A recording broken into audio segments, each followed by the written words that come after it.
Alright, folks. Welcome back. It is day 13. 皆さん、お帰りなさい。今日は13日目です。Let's see. Looks like we have gotten to the point where we're reviewing for at least today and tomorrow. Actually, today and then tomorrow we do have 5 radicals that are turning over. So that'll be interesting. Not too bad. Today seems like a short day. Yeah, relatively short day. So let's get into our review. This is the every other day, so it'll be a short overall session as well, as I am preparing in the background for reviewing a lot of the last 100 days of Duolingo in order to cover that in some way, shape, or form soon. I think we're in T minus within like a week's time. Tomorrow we'll also have our Monday stream, right? It's Neverwinter Monday. However, we're gonna keep the WaniKani and the HanziHero section going before it. So I'll probably start early as well, or a little bit earlier tomorrow. All right, let's see. So we done goofed yesterday a little bit. Private enclosure. Again, I tend to type cage instead of prison. That's a recurring one. Exit, right? Exit out of the mountain range. And unlocking new opportunities. Add an input. Or add an input job, right? Unlocking new rocks. Roku. Okay. Let's make sure the case. Okay. All right. So let's hop right in. Kanji meeting. So we're going with talent. Slides with barbs. Right. Slide with barbs.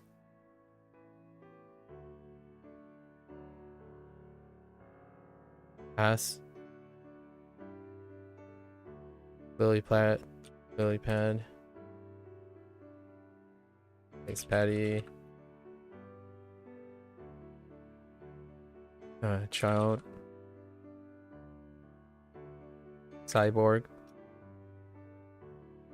Oops. Doggo on big guy. Looks like a flag. Smells like a flag. Fuji-san. Pass. Do I have to put in the period? No, I don't.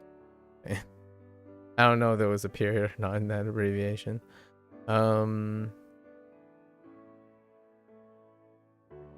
Stuck. Maru.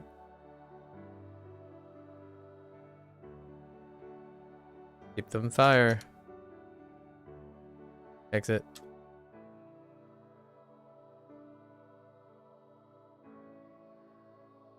Sword. Hilt. Pommel.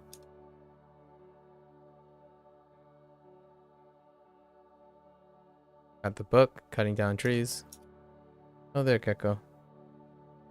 Konbawa.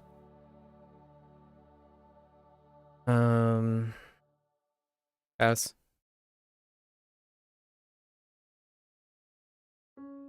SpongeBob.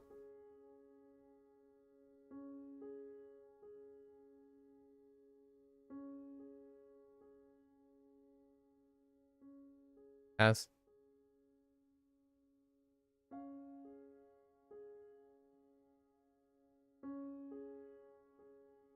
Shoots. Right, shoot you.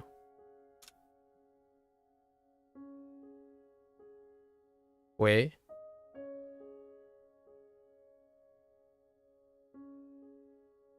Eyeball.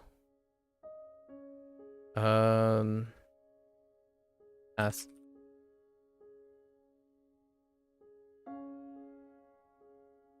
Oh. Locks of hair? This one I got. I'm gonna write a note on this one.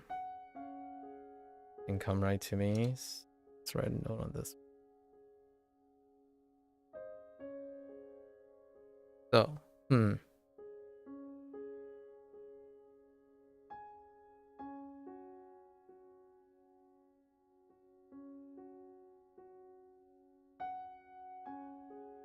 Oh boy. I want to add an image of Kratos. I want to do an imagery of Kratos for this one. Right, Kratos. Okay. Use a proper noun to reinforce the mnemonic. So, no boy. No boy.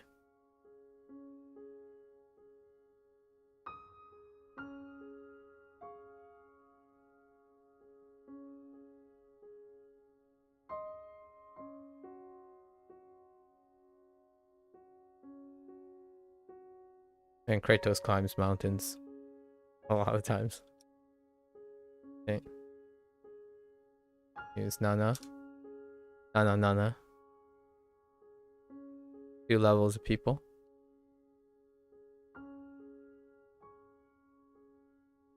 Thanks, No-Show.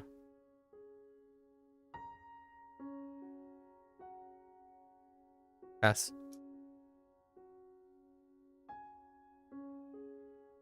This is where we had one yesterday. So, this is unlock new potentials in computer science. Is what we're gonna use.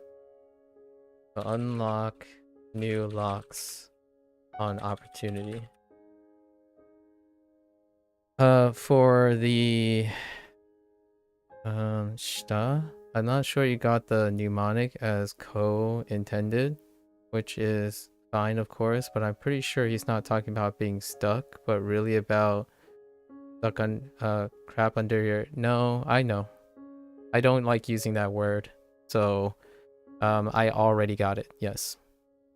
What's below you? What's below your foot? Yeah, no. But instead, I made it about gum being not your foot being stuck, but something stuck to your foot. And I'm thinking about gum, not that word. So, no, I'm fully aware of all the permutations of it. I actually had a discussion with myself, if you didn't catch it, about the different ways you could interpret shita. But again, just like the last time when you said something isn't a pass, it depends. Here, either you understand the mnemonic alone or my mnemonic on top. So most of the time, the mnemonic is not only based on Ko's interpretation, but also mine. Mine is far more memorable to me. If you look down and something is stuck to your shoe, it's good enough. It's shta, right? To be stuck. Actually, if you pronounce stuck, it sounds like shta more than the other word. The other word doesn't actually sound like it more, so that's just my personal preference. Something is stuck on your shoe. And also the no boy thing doesn't really work too well, so I'm adding Kratos as I mentioned earlier, and then this one doesn't work really well, so I'm thinking of what I'm thinking of inputting at a CS, at a CS job, which is his Ko's mnemonic.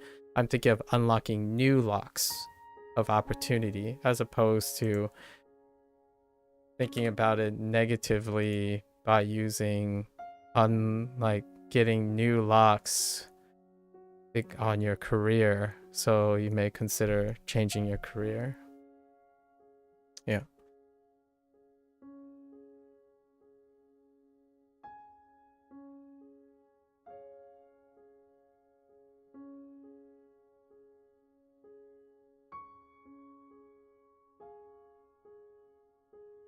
Oops. Okay. Oops. Oh, that's not even the read. It's the Taishita. What were the different versions? And then the other one was Big Deal. Oh, great. Okay, let's write a note about that. I think I haven't hit great at all once. So we'll write a great on Taishita. Okay.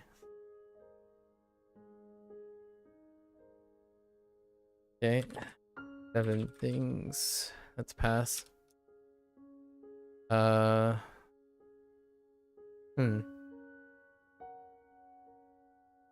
You have tres leches cake.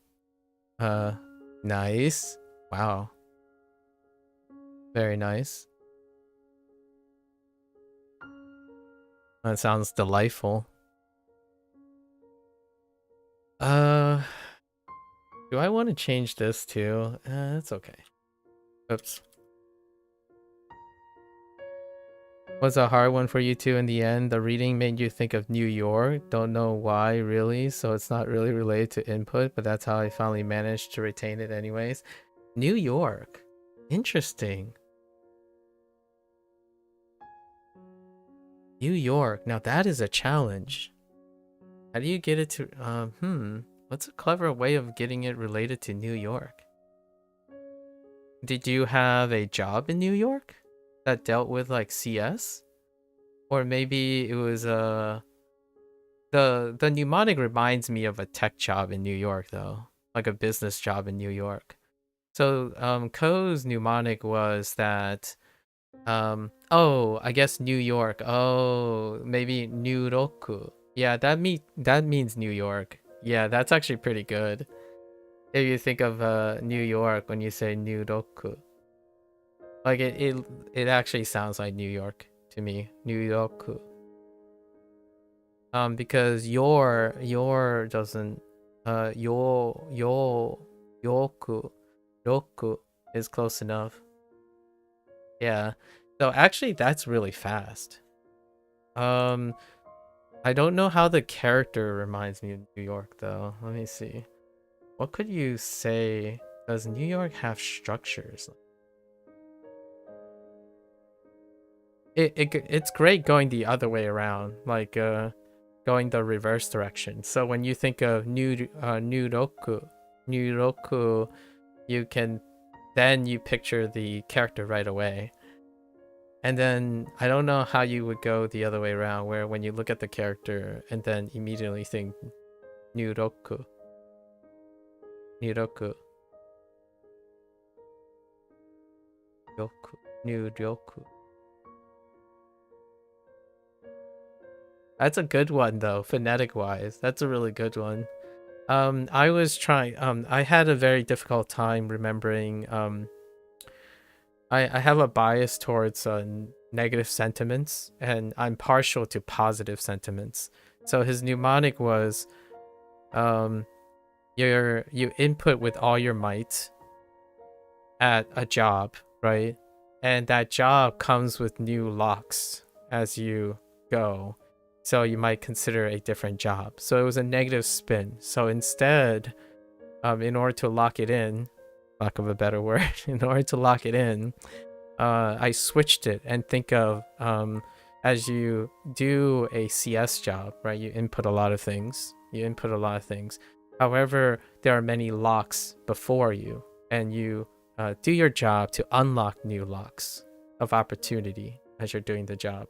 So new roku, right? New roku. So I still attempted to use Ko's mnemonic, but I spun it in a way that it's more proactive, and proactive things sit with me far more, largely because when I'm on the internet, you still get swarmed with negativity more than positivity. So positive things, ironically, I know how this sounds from a generational standpoint, positive things are lackluster these days. They're underrepresented. So oftentimes when I use a positive mnemonic, it sticks out more than a negative mnemonic because there's a swimming pool of negative mnemonics all the time. And that's kind of a general consensus too. Like HanziHero, the developer of HanziHero, typically sways a little bit towards the negative mnemonic. I like mnemonics that are eccentric, but also very peculiarly potentially cringy and like wholesome. Largely due to the nature that when you're consuming products, you're more bombarded by the opposite. So you kind of don't want to cross those wires here and there, or I choose not to cross those wires here and there. Like no boy, I would probably, yeah, no boy is kind of hard actually. I don't know where I would go with no boy. I wrote Kratos because Kratos, I forgot his adopted son, but he would say boy a lot, and he would say all various confirmation of boy. So, and Kratos climbs many mountains, both figurative and mythological and literal, with his son as well. So whenever I think of Kratos, I imagine him and his son climbing like Mount Olympus kind of thing. So that's why I've gravitated towards Noboru with Kratos as my mnemonic. Yeah, New Roku. That's pretty good. I'm gonna have to remember that because that would be great to retroactively put it in place. Actually, most of the things I remember the best happens to be when someone chimes in. I like it for Kratos. Don't forget the no part though. No. Kratos says no boy a lot. Like, no boy. Like, get back here, boy. Like, he says a lot. So, like just 2-word combinations. He refers to his son or his adopted son as boy. So he says no or yes to boy all the time as a response. So that's kind of, it's very difficult to forget that. And usually Kratos is saying no, not yes, because he's a stern and stringent father figure. So more no's than yes, of course. Again, the way you phrased it is on the negative side of things. So lots of times that's kind of how we are normalized to say. You said, don't forget the no part though, instead of, I hope you remember the no part though. So you used a negative statement in order to throw caution to a reminder, right? That's basically what I was referring to when it comes to like the internet English language. It's so normalized to use the fear of something you desire not to happen versus being wishful or proactive in the comments, you know. Yep. Illustrates. It's very normal. Not that I don't do it, right? For example, not that I don't do it, double negative. Okay. Yes, ushi. Or that's a radical. No reads on that. Let's see. Writing. This one we missed yesterday, private. Kudasai.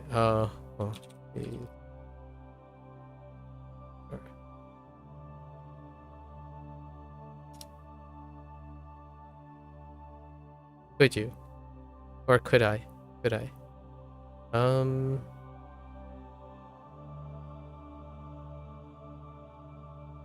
Exclamatory.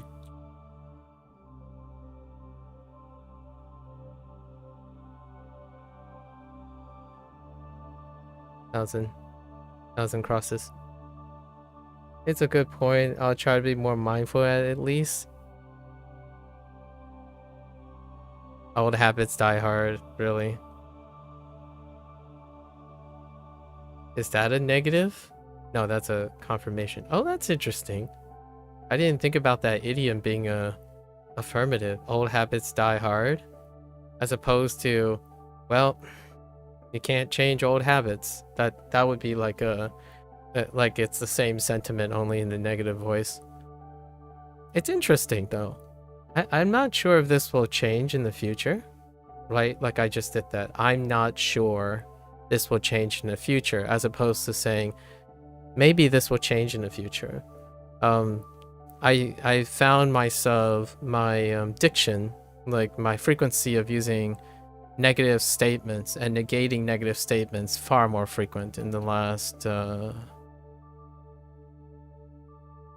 10 years. Yeah.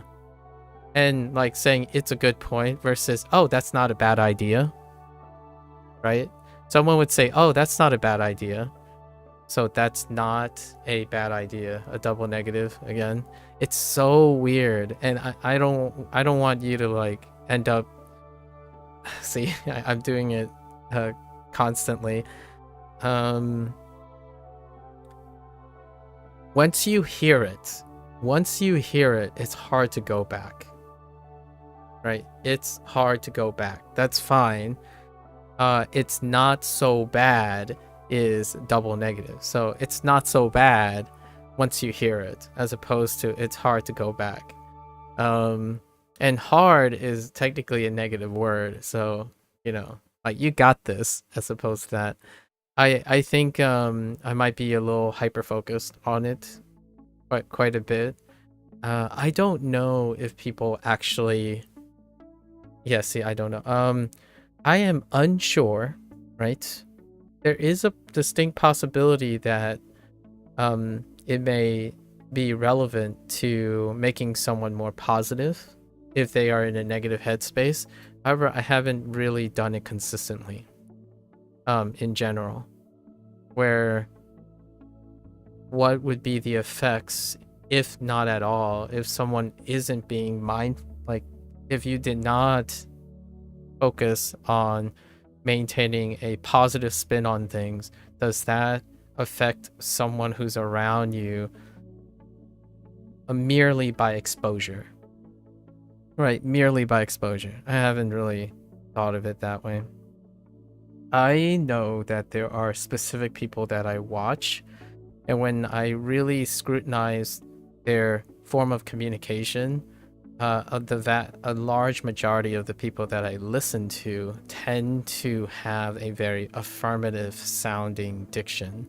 And to this day, I am unsure if that have made some behavioral differences in my outlook. But it is a very interesting observation, and I tend to talk about it a lot. So hopefully we'll collect together, right? Hopefully we'll pull together more and more awareness of funny occurrences and frequency in people's speech.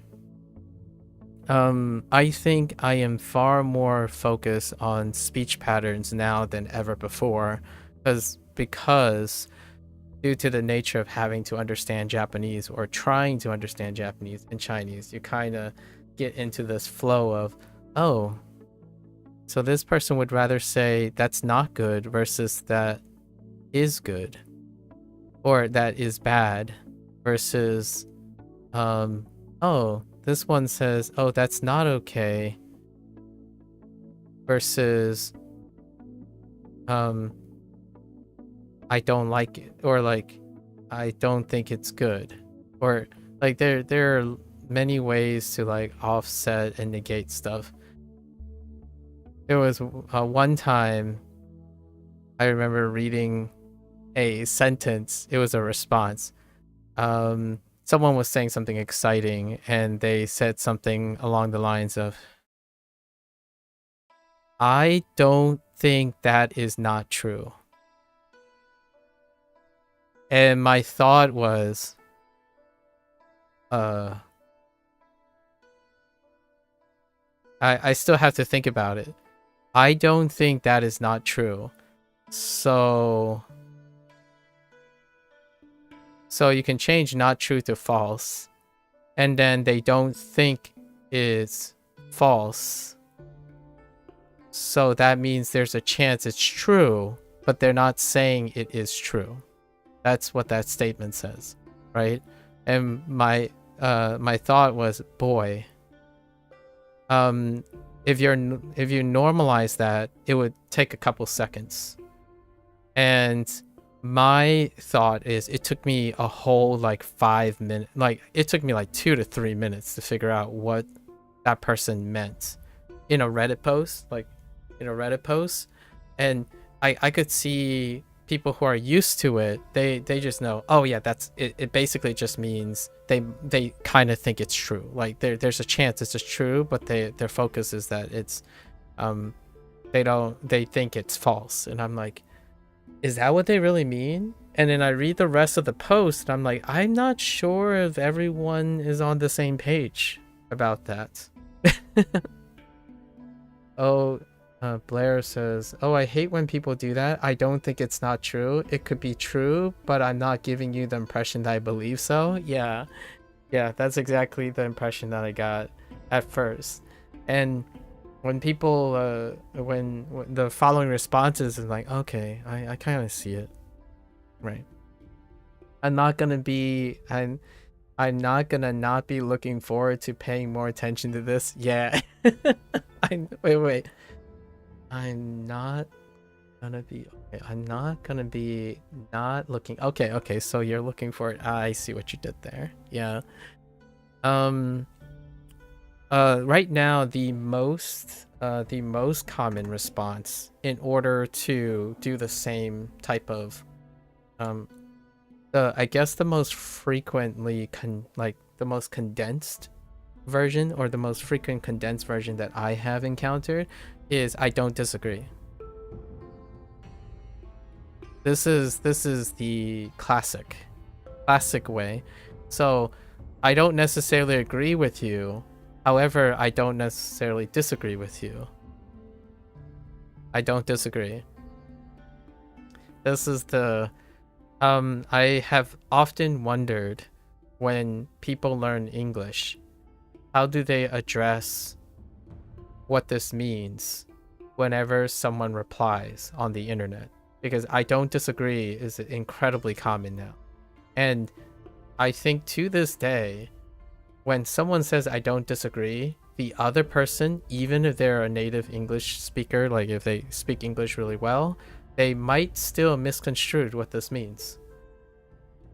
Like, because you have to like clarify, because what do you mean by you don't disagree? Do you think, like, do you agree with some part of it, or do you disagree with some part of it, or are you just simply acknowledging that you don't disagree, but you haven't considered that there's anything you agree with?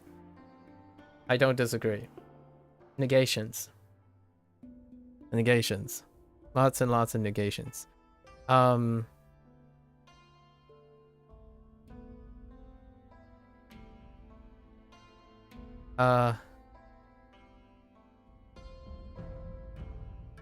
Oh wait, I was gonna try.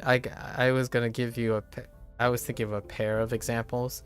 Something like, I hope this works, versus I don't think this is going to I don't think this is going to work, right? So the difference between I think, well, usually I say I think this may work, versus I don't think this will work. Now you might be thinking, I like this example. Now you might be thinking, how these statements are not the same, right? They're not the same. From my experience, when someone says, I don't think this will work, they often suggest they're not saying it will not work. They are suggesting that they think this will not work, as in there's still an open possibility that it may work. However, they're not confident in it. Right? Now, hear me out. That's how it's linked to, I think this may work. So the sentiments, oftentimes when I encounter someone saying this, I, for a while, defaulted to, oh, they have doubts that this will not work. And then ultimately came to the conclusion that they're expressing the possibility that it may or may not work, right? Using the word think.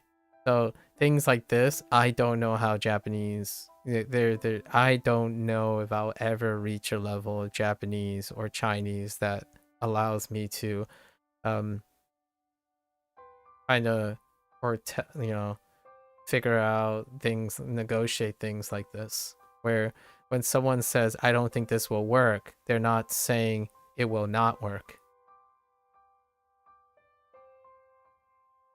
but they're saying it may work as well, but they're not confident in this, meaning I think this may work. This would be the affirmative.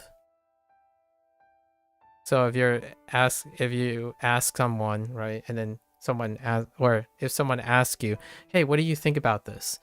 What do you think about this idea? And the difference between saying, I think this may work versus I don't think this will work, right? One sounds positive, or they both kind of sound positive, right? Only since you added don't, you add ambiguity. And the ambiguity suggests you're not confident. So then, whether you know this statement or not, that it may work, you give the person doubt. And oftentimes, I think people feel this. They intuit this when they're a native speaker. They don't necessarily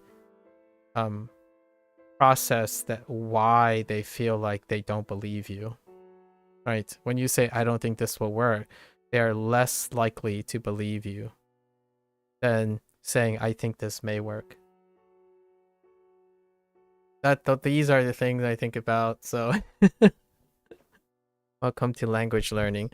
And Japanese is making me realize that even more because of like how they say things like 大丈夫です, right? 大丈夫です.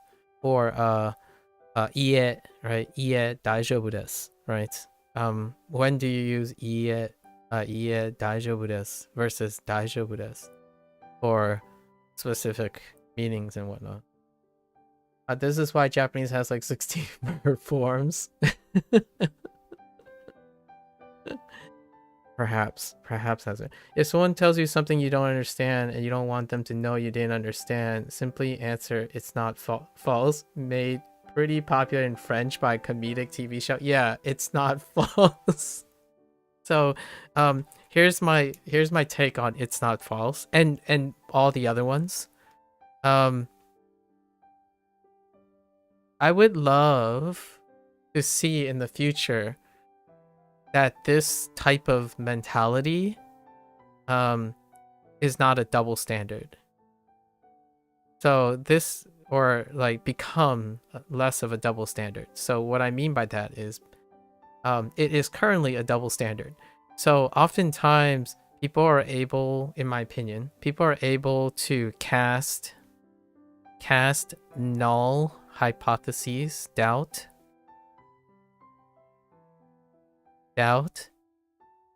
when protecting themselves in English. However, they strictly use hypotheses. I'm using these very specific words because I have a slight segue on hypotheses and null hypotheses. It's very forced, but hear me out here for a moment. So hypotheses driven statements, when they're confirming their suspicions. So when and it's a great this is very consistent. I would say 7 out of 10 times you can use this to deduce their level of competence, or like their level of confidence in their competence or their perceived competence. When someone says, I don't disagree, versus I agree. So when someone goes about and they say I agree, it means they're using confirmation only in order to agree. So for example, I would say WaniKani is fantastic, and someone says I agree, and then I think, oh, okay. Now I'm kind of curious if they ever considered does that mean that WaniKani is only good, right? It's only good to them. So then I would ask them questions like, oh, so what kind of things do you think WaniKani lacks? Right? And does that impact your perception on it? You and I, Gecko, we already have an understanding that we see pros and cons and whatnot, right? Due to our extended discussion. However, oftentimes I'm kind of curious when someone says, I agree, are they talking about, oh, that's what I think? Or they're saying, huh, yeah, I overall agree. I overall agree with you. I have some stipulations, but I don't feel like sharing, right? Because I'm confirming your suspicions. When you say I don't disagree, it often means the opposite. They are null hypothesis testing now, where they would take into account all the things that it depends and realize, oh man, I don't know a lot of things. So let's just say, let's deny in action, basically the null hypothesis test. And how does this relate? So in science, I have come to realize that early on in my career, I had a terrible habit of doing what I stated here, which is hypothesis-driven thinking. Is the idea that you create a hypothesis, and then you read as much literature as possible in order to strengthen your argument by confirming all your suspicions. So in a sense, you're finding as much agreement as you can to your hypotheses. In this case, in conversation, it would be presumptions, things that you know, expect, social norms, cultural behavior, decorums that you're very familiar with. And then that's where it ends. It stops there. However, my life and my time in science have come to do the opposite, or have been balanced by the opposite. Now, oftentimes, when I say I agree, it means I agree with your sentiment. I don't necessarily, I have more to add because there are stipulations in which I disagree. So oftentimes when I say I agree, I mean I overall agree with the sentiments, and I can understand the conditions in which I can agree with you, and not necessarily confirming my suspicions. So there's more to talk about. So when I say I agree, I would add more to it. I'm more likely to add different things.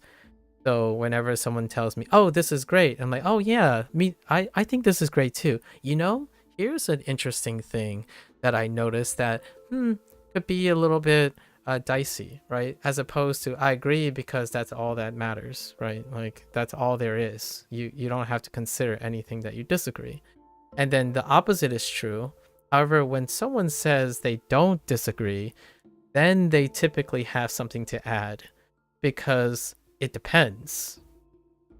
But in both cases, it depends. It is rarely, and this is where the unfair happens, to confirm something has far less possibilities, right? Far less possibilities than testing everything that goes against it.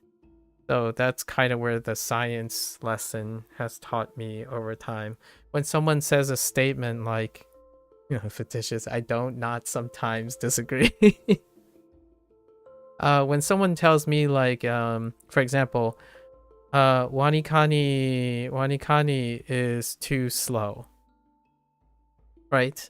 I would ask them, before I say I agree, I would say something like, okay, I can imagine a situation in my head that it is too slow. Now, I can ask the person a question to confirm whether WaniKani is too slow. However, immediately I also think about what are all the situations in which it is not too slow. So it is not too slow, as opposed to as opposed to saying WaniKani is fast, right?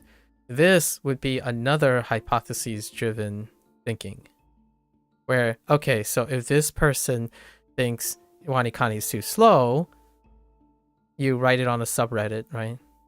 Sorry, Redditors. But you write it on a subreddit, WaniKani is too slow. Then immediately, what are the responses you'll get? Someone who disagree with this and state that WaniKani is fast. And here are my cases. Here are my examples. So they can confirm that it is too fast, and this person can confirm that that WaniKani is too slow. And that's kind of the type of discussion that most people have, as opposed to saying, is WaniKani not too slow, and WaniKani is not too fast, not fast. Whenever you do like null testing or null challenges, oftentimes it's self-defense. It's self-defense. I don't know where my point is. I think one of my points, or perceptual points in this case, is oftentimes you can confirm things. People confirm things without considering nulls. However, when they are not confident, they would focus on nulls and not confirm. So I'll give you an example.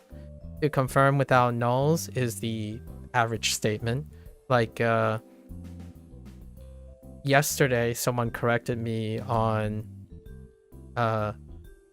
me saying, for example, skudu. I was using the example skudu. This lingered on my mind for a while, so I had to work out the logic behind why I said something, because largely I like understanding what is it that what made it really confusing. So I was looking at a screen with yong. Yong is to utilize, or it's actually utilize, to utilize. It's all of the above. Utilizing, right? And I made a comment about Chinese, because Mandarin does not have conjugation. So when you try to define a character, not formally, not conjugation formally, in the same nature, right?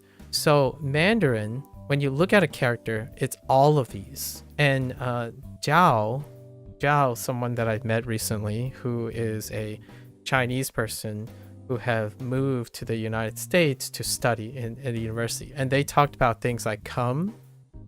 I know, lack of a better word. I know, come and comes, right? And then they talk about how, like, so when do you know this? And they were asking another person who's in Malaysia, who also speaks Chinese and have English as a second language, right? Or simultaneous language, more or less. And their comment was very humorous. This is a little bit of a tangent, but I wanted to highlight the humor here in case. Their humor is, well, you use common sense. Sorry, this is what happens when you talk about English. well, you just fill it out and use common sense when to put the S or not the S, right? And then I realized that I don't even know when I've ever used the S, like this form. Anyways, so the reason why is there's an attachment to Chinese speakers, and I've had this growing up when I was talking to my parents and listening to my parents, where this character has utilized to utilizing, and immediately you think of Japanese. Contrast with Japanese, and you're like, wait a minute, you wouldn't know. So I used an example. I was like, yeah, so when I'm on WaniKani, I literally said that yesterday. On WaniKani, if I was thinking like, let's say a do verb, right? Because they differentiate, right? You can do, it's part of okurigana, right? When you have an okurigana added to a kanji, and I decide to use skuru, right? I decide to use skuru. So this is where I made a leap of logic that caused someone to make a statement of confirmation. And now I'm going to consider the null hypotheses. So when I said a statement like, oh, so when I look at something like a do verb, like skuru, I would think of it like use, but it's really to use, right? Actually, is this even visible? Did I block my face off? Yes. So I said something along the lines like, when I think of a do, I don't think of use, I have to think of to use. Now, this is where it happened, right? The person, obviously, when I went back, I'm like, so what error did I make? What mistake of speech did I make? And I'm like, oh, I see where it is. So what did this person say after, who's during a HanziHero stream? This person out of the blue made a statement like, skuru, right? Skuru is to make, and skau, right? Skau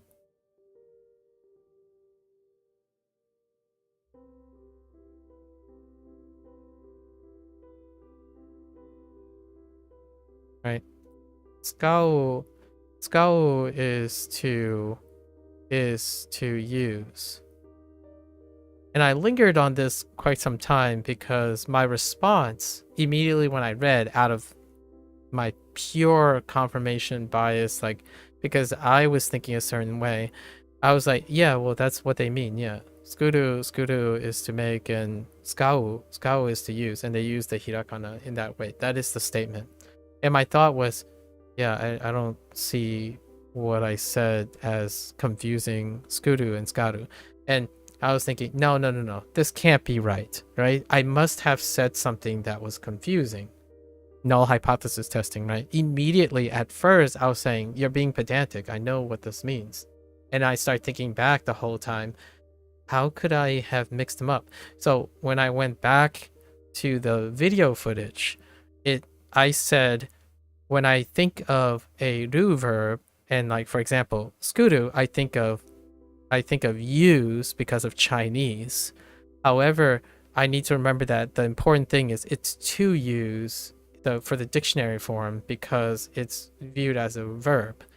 Now here's the part where I skipped and made the leap of logic.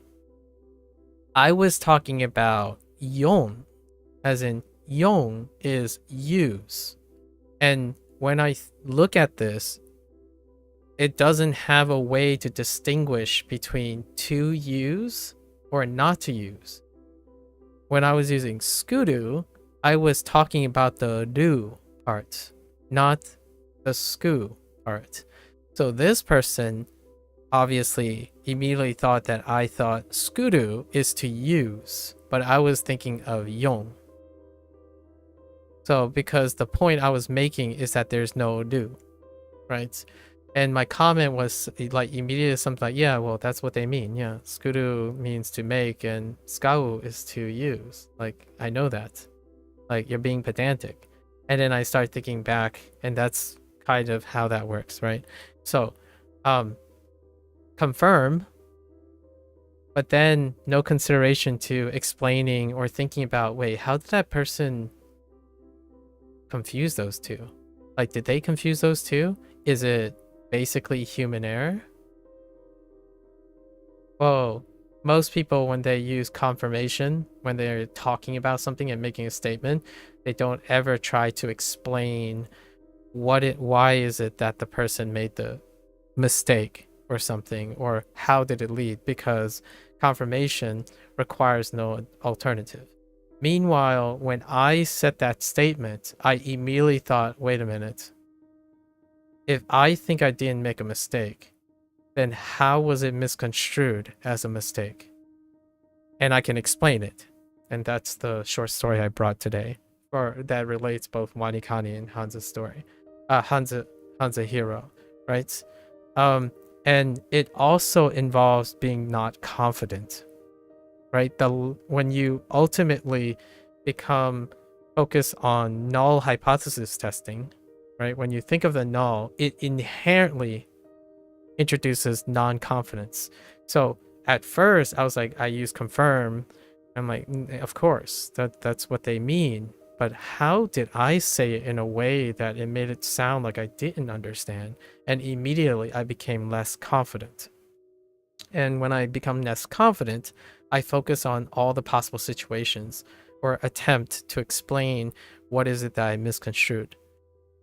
Meanwhile, this person's statement was, skuru is to make, skau is to use, and they put a thumbs up at the end, a thumbs up emote.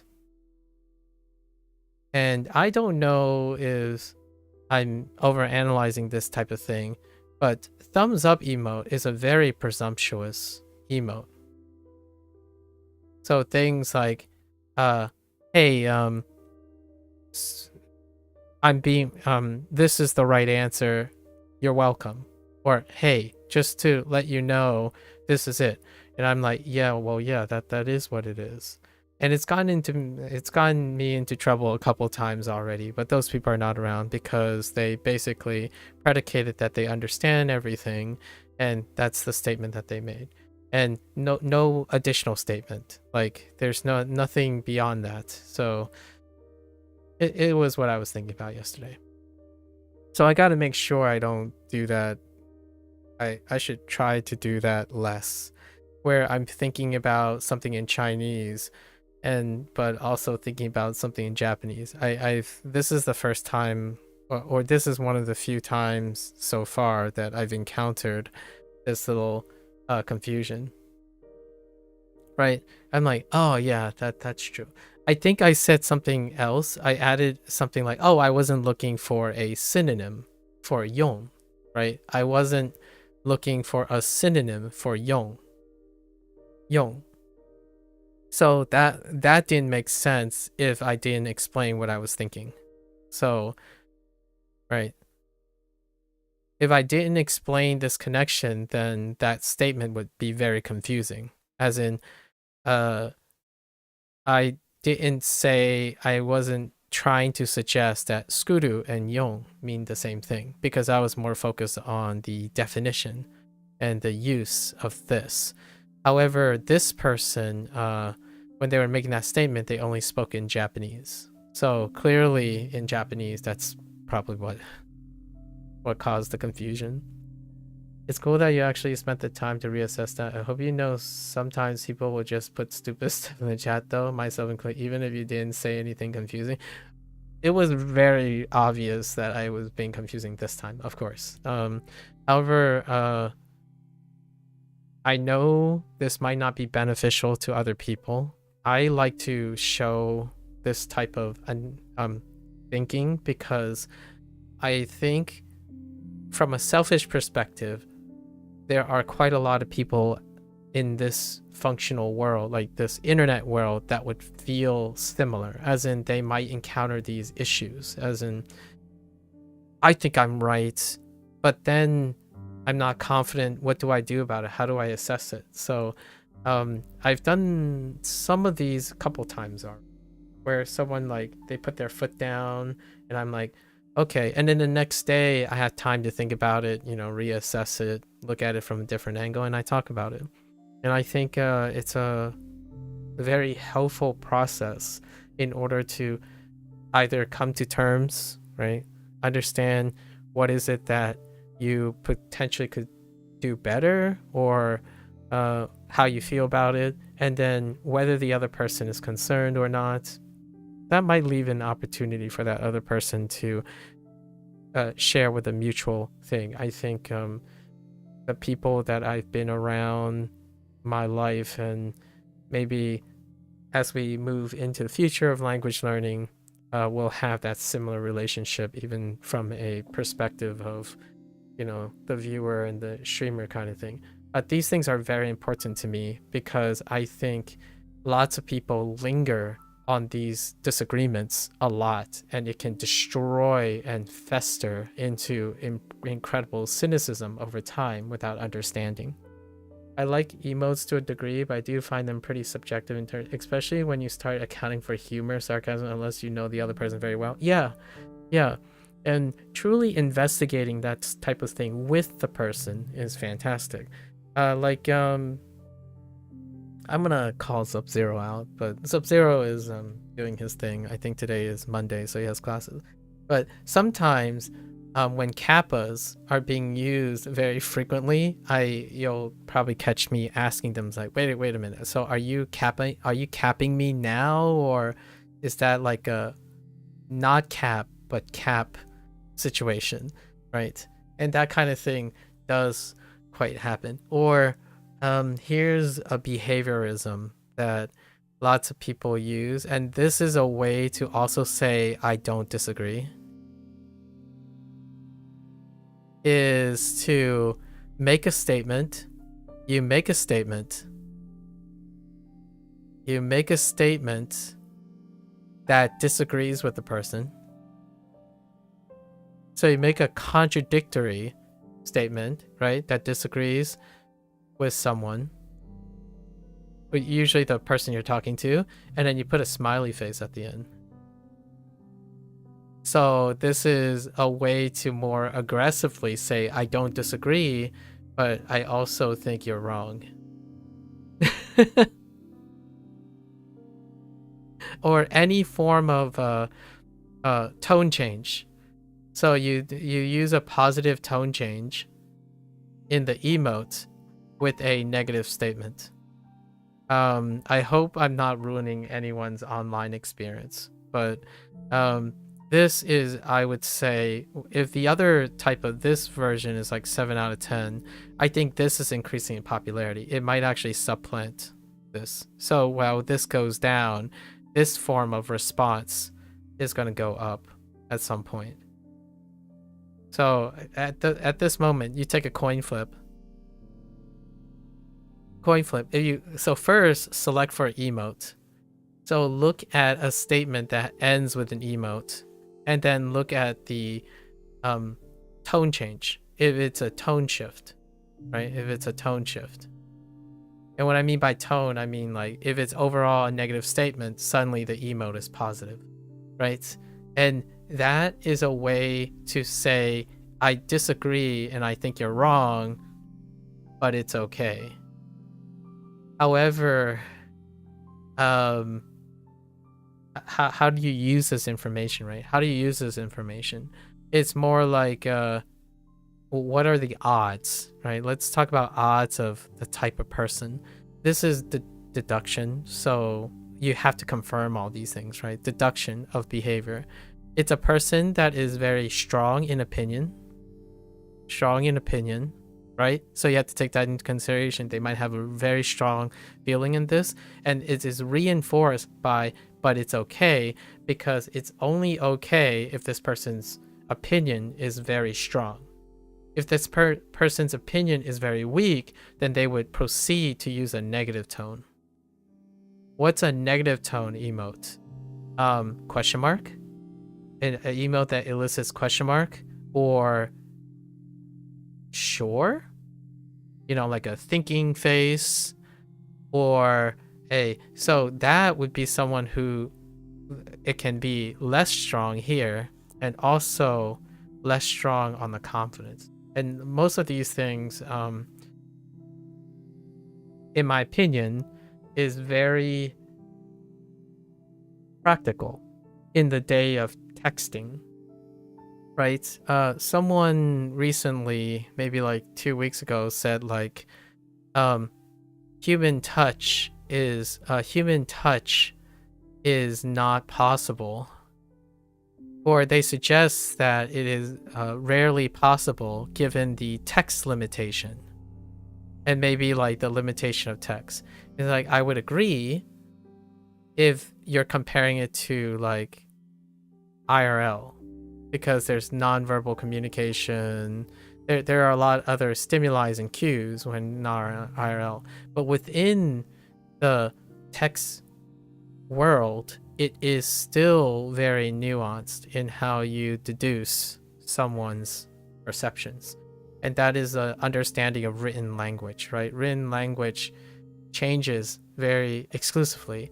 So one of the biggest patterns when someone goes, I think a commentary, quite a lot of commentary, I would say greater than 50% statements.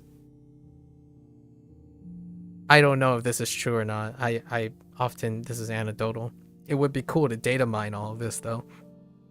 You take commentary, I think greater than 50% commentary. So the majority of comments is where you take a negative statement and you shift it to a positive statement using an emote. It's a very highly trending thing. It's to show that you're wrong. However, I'll let you be.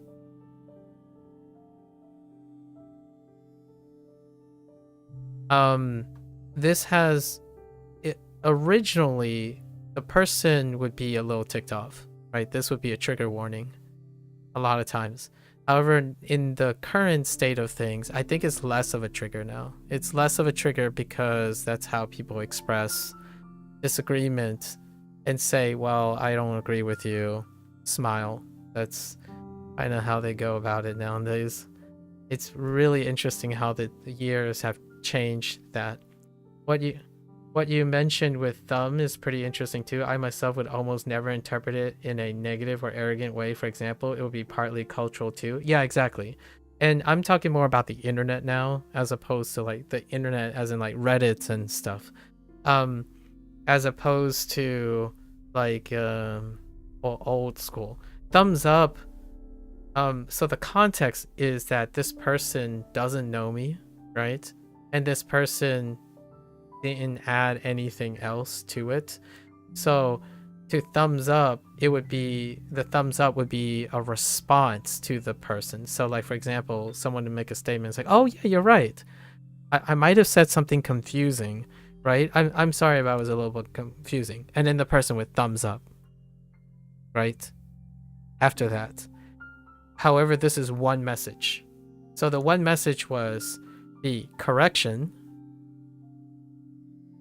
and then thumbs up immediately.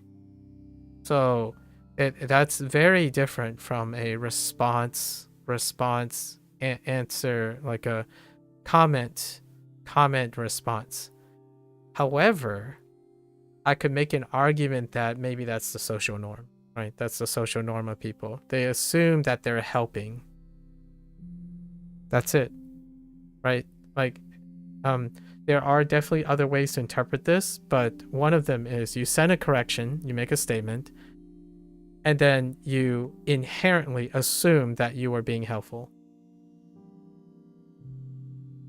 That also illustrates a little bit of what the internet is like these days, right?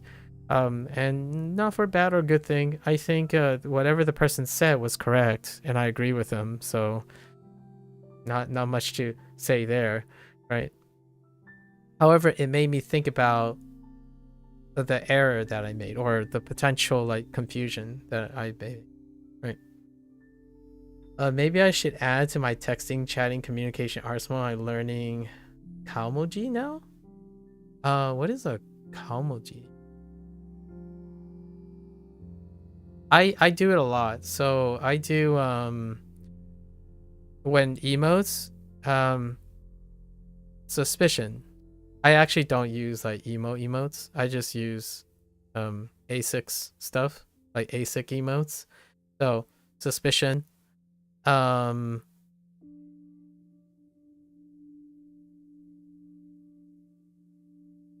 being witty, maybe.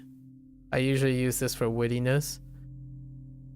And as in, I desire to be wholesome, but it might not be that wholesome. But this is what I use most of the time. Like, I don't know. It's like, it's mutual. I have no idea. I'm like, so this is good, right?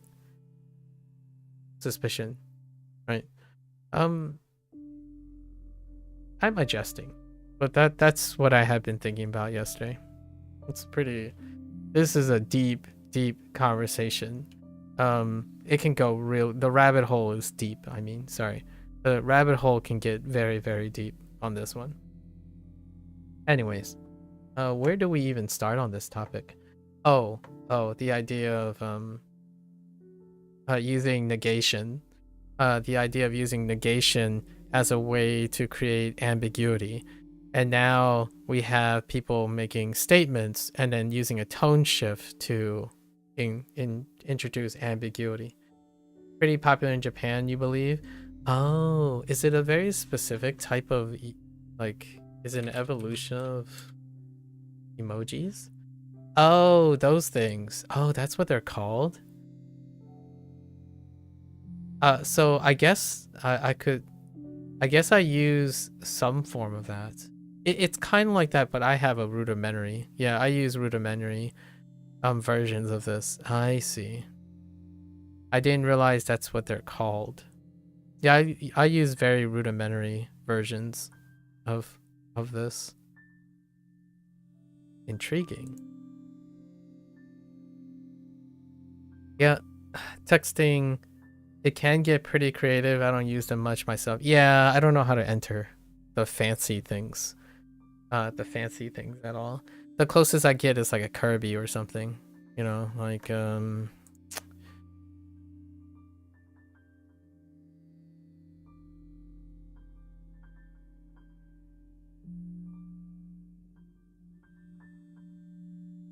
I'm using my mouse, so it takes a while, right? And then like I don't know, insert an emote. Then I would use an emoji of like a bow or something, right?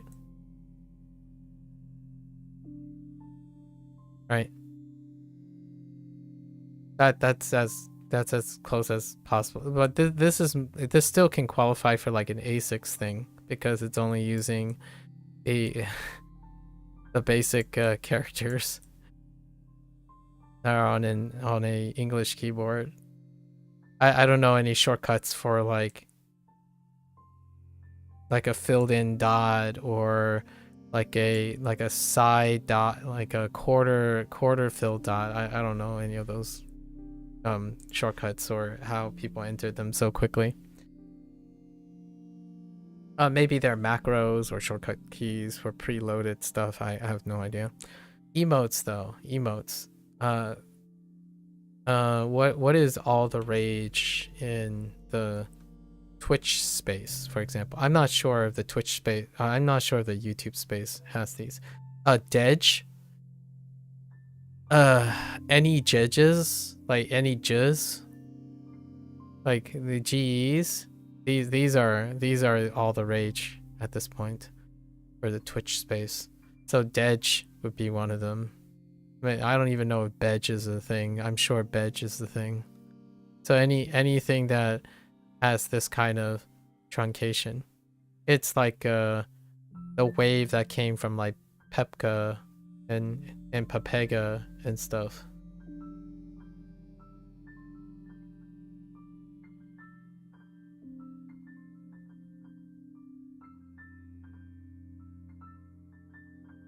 You don't think you're cool enough for that? I'm not cool enough for that.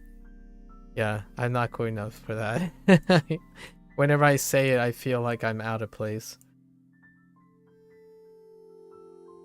Oh, 考文写. Wait. Oh, emoji. Oh, Calmoji. Oh, that makes sense. That's Calmoji. Face, writing, character. Face, write, character. Neat. Wonder what it is in Chinese. I was thinking I immediately wanted to say something in Chinese. Oh, no, never mind. It's not the same. What? Yeah. 表情. 表情符号. What the? Okay, it's not close. I think the... Oh, which by the way, emoji as well came from Japanese. So, I don't think that originated from... So emoticons, like things dealing with that, might end up being a lot more Japanese friendly than other places. Anyways. Neat. Yeah, emoji. Yep. Yeah. So the moji part is originated in Japanese. The moji. And then English adopted that word. Emoji.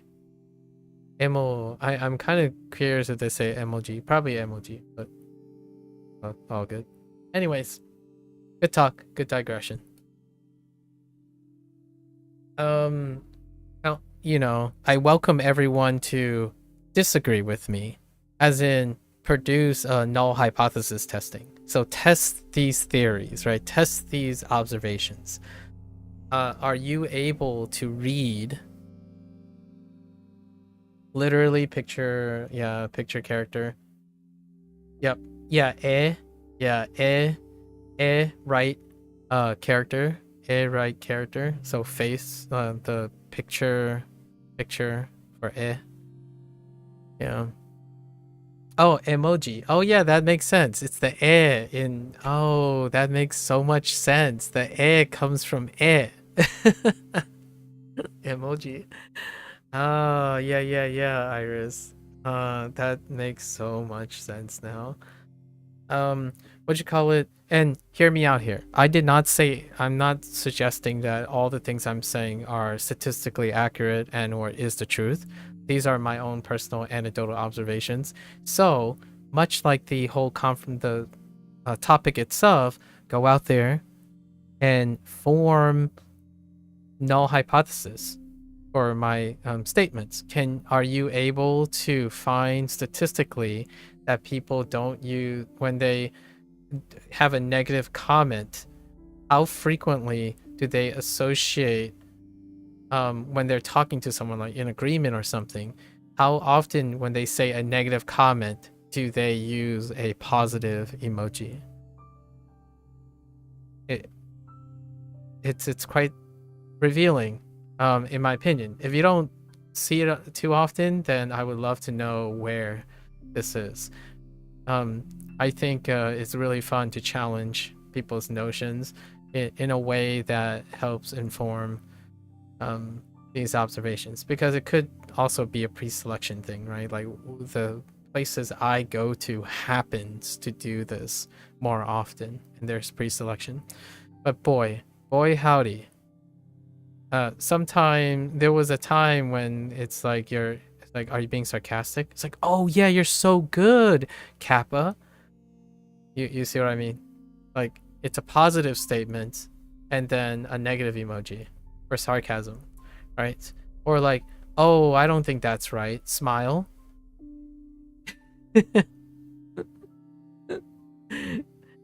It's definitely a very popular mechanic. Not that I'm not sure if it has changed recently. And then here's one to consider in the future.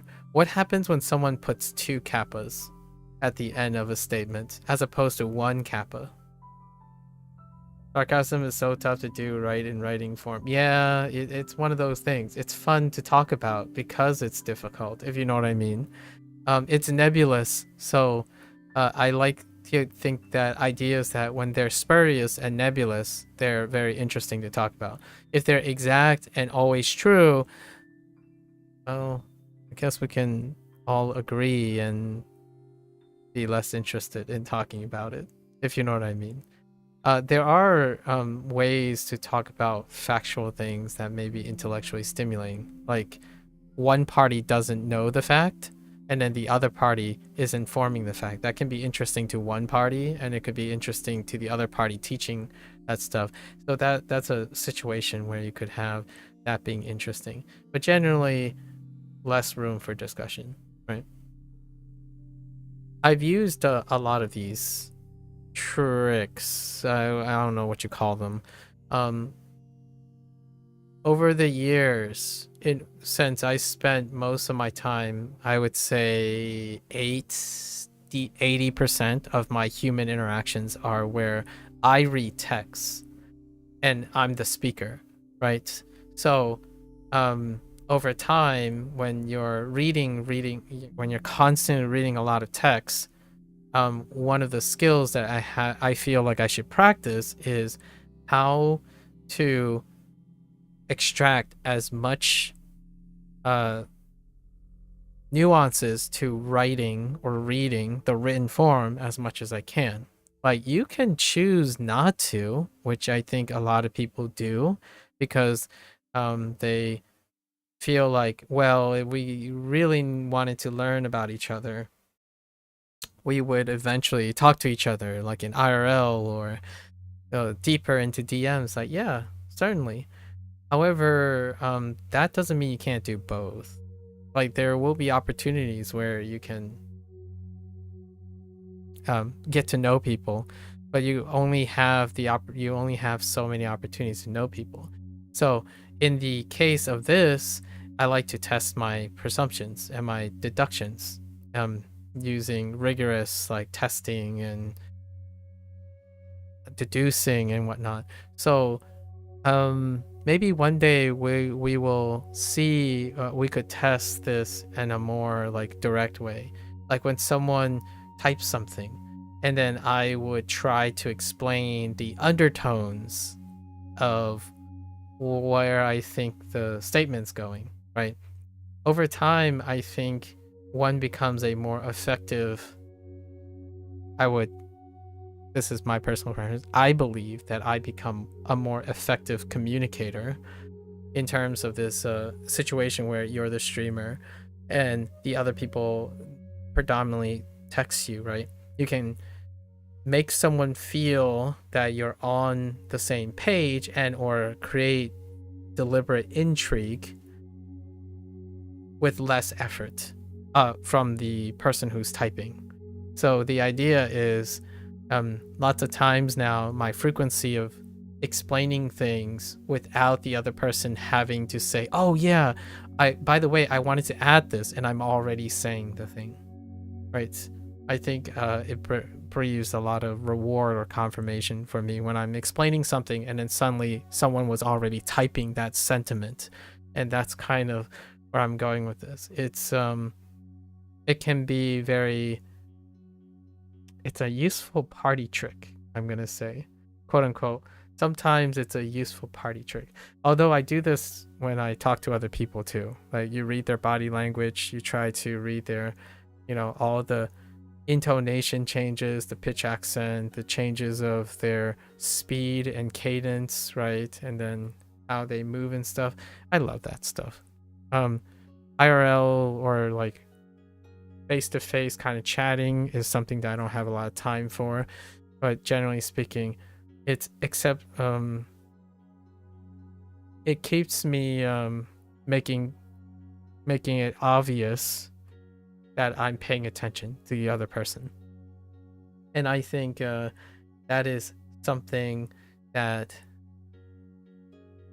can be incredibly valuable if you are ever interacting with people on a daily basis. Being able to constantly try to push your abilities and practice your abilities to be able to communicate with people, whether they believe the medium they're using is limited or not, right? It keeps them, at least I feel that is one of the more consistent ways to allow someone to know that, well, you really care. And how do you show it? Well, oftentimes people think you can only show that you care. You can't use words to show that you care. Imagine that. When you're, imagine people say this a lot to me, more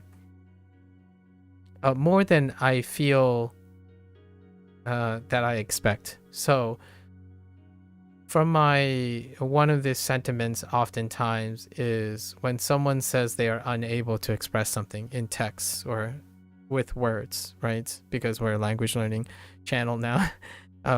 They're unable to explain in words. They would suggest that, oh, well, I'm not going to try because you can't. As in, oh, you can't communicate certain things in words. We must meet IRL. And I'm like, okay, I agree with that.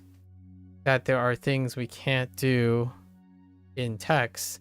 That's IRL. I have no problem with that. Now, hear me out here. Let me try to challenge the notion that we can still learn a lot of things about each other through the use of speech. The reason why I say this is the irony here is so many people, there are quite a lot of people who suggest that speech is not powerful. It's cheap. Writing and texting and using language is cheap compared to doing things. And I totally get that from a older cultural standard, as in a standard in which the predominant form of communication in one's life is not through speech or writing or text. In fact, I can reasonably argue that while they might not be aware, I think people still treat written language and writing and posting and stuff as cheaper, as in less consequential, right? You're less responsible for what you write and post online, because it's not like the real thing where you're in person committing to an act, like a physical act. And my rebuttal to that is, my argument to that is, why am I spending an hour talking about these things and these observations? It's largely because, okay, if people think it's not a big deal, they don't think about their written language, and yet you use a medium, right? You use a medium with nearly 9 out of 10 times, you're using written language and written language to communicate. That's an untapped use case. So if you go around saying, oh, it's no big deal, I don't need to learn about written nuances and the communication of written language, and you're on the internet, that to me is borderline cognitive dissonance. So you're suggesting that you should not improve or look at the impact of your understanding of written language when it consumes nearly 90% of your interactions with other human beings. So no, in my opinion, as a strong push towards that person, would you say then your communication skills are deficient or under practice if you in your daily life? Because when you type a statement like, I don't disagree, smile, thumbs up, what is the limitations of that? Like, have you considered the limitation of that? And I don't think that status quo have changed at all. Where in the world of the internet, written language is still second class to spoken language and like in-person interactions. However, it's all of the above. You can improve, nonverbal communication and speech and whatnot alongside written language. But written language has cheapened all the time, even though it is now the primary source of interaction. Like back in the day when people say, well, you talk the talk, but do you walk the walk? You can kind of do that now. Like, for example, someone says, oh, you say a lot of things. Show me that you can do them. All right. Pull out your smartphone, do it, post it to the internet, I guess. You can definitely do that now. It's getting closer to that. However, the primary thing is people talking at each other with written language. So I would say it's very pragmatic to learn how to deduce people's written language patterns or like status quos and cultural trends in written language, largely due to the nature that I think the vast majority of communication is still through written language now on the internet, right? Specifically talk about the internet. So when I'm thinking about learning another language, the thought is, here's the big kicker. Here's my punchline, right? This connects with me forum diving recently about the value of written language versus the value of spoken language, right? And the big kicker here is, much like, my discussion about writing, it's like, do you write kanji or do you type kanji? Well, writing is not important because you spend most of your time typing. Okay, hear me out. So then why are you complaining about typing this read correctly, correctly to get the correct character as not a big deal compared to spoken language, when most of the time you're using the written language, right? It's in the same argument, by the way. It's someone who is complaining about WaniKani being too strict by saying, in the beginning, you're like, well, why does it matter if I say Joe and Joel, right? Joe, and Joel. And if I type it, like, it's close enough. And it was very difficult for a lot of other individuals to communicate that this is very important as a written language, right? We're learning written language, and that written language results in very different things. Where does that all come from? It's humorous because while they're talking about the nuances and the importance of Joe and Joel, right? Joe and Joel, or new and new. They're using English. The way they're making arguments about the English, it demonstrates that while everyone talks about the small details in Japanese because things are still simple, like quote unquote, or less complicated, they're learning the language.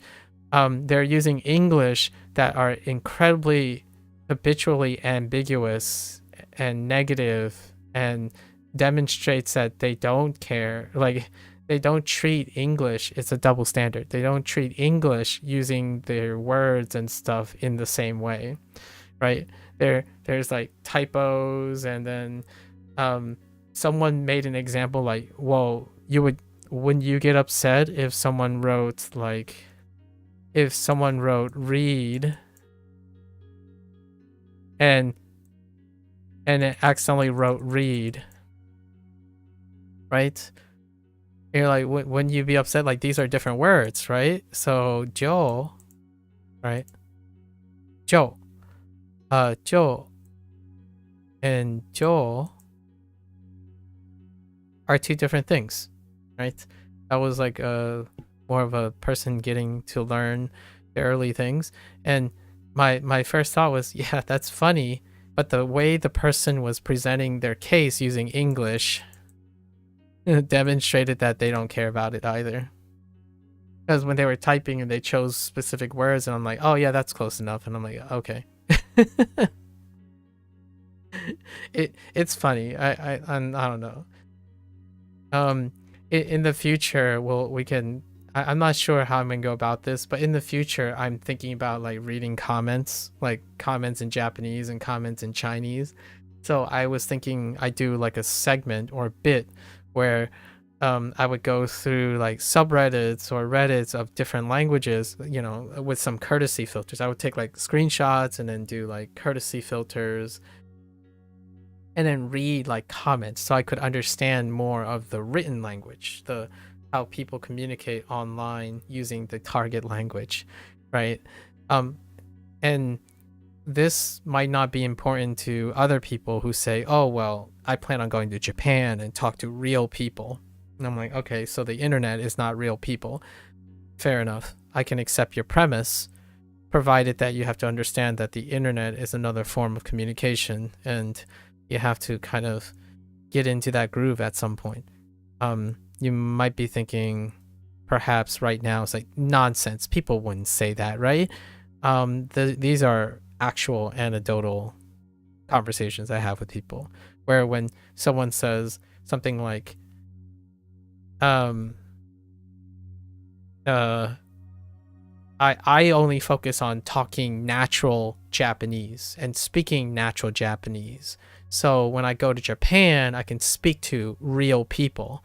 I'm like, okay, so does that exclude what I'm talking about, internet and writing and stuff? It's like, well, yeah, because only the real Japanese people speak Japanese on the streets. And I'm like, so I will never be a real person. Okay, I got it. Or something like that. Because I was being facetious. Because it was very ironic that you don't learn both the parts, right? Anyways. That could be fun. Well, thanks for another fun, enriching conversation. I'll leave you for your reviews for tonight. Keep up the good work. Yeah, you too. You too, Gecko. It's always been a pleasure. I think I look forward to these daily reviews. Maybe in the future we could make it into a thing. Jane. Oyasumi nasai, Gecko. Alright. Today is a short lesson, so we're a short review session, so let's get cracking on this. So 1,000 crosses, right? Sliding off into 1,000 crosses, it hurts. My mnemonic for this is 1,000 needles, death by 1,000 cuts, right? Death by 1,000 cuts. So if you imagine a person sliding and then hitting 1,000 crosses, it's like getting jabbed by 1,000 things. So that's where the 1,000 comes from. Important. You gotta wear a tie to something important. Treasure. X marks the spot. Stop sign. Or they are talking about when you see something in the way, you would stop for it, right? You would stop for it. Actually, I think there's more to that. Oh yeah, no. Yeah, it's stuff in the way, like a giant toe and stuff. Yeah. I think of lampposts and streetlights and an intersection. This is the side silhouette profile of an intersection, right? At least near a corner of an intersection or an approaching intersection. Okay. I didn't think of something. Oh no. Just could I, right? Could I get something? This is an exclamatory. And it's a pass. Crown, right? Crown. Like powering up. To lift something. That's not lifting. That's lowering. It's a saw. Saw. That's fine. That was a little premature. That was a saw. Saw was the mnemonic. Sageru. Funny looking hand. This is the right? To life something. Why do I keep typing life? That's the third day I've typed life. Hoteru.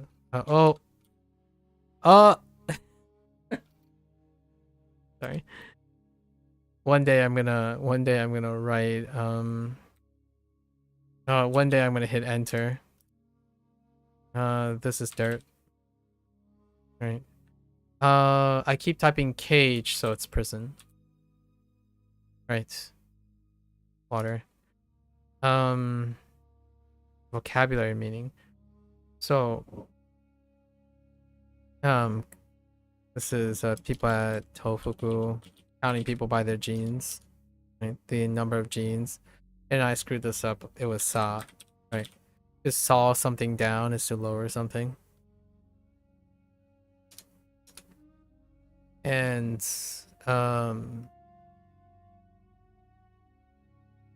rock and roll. Black mages.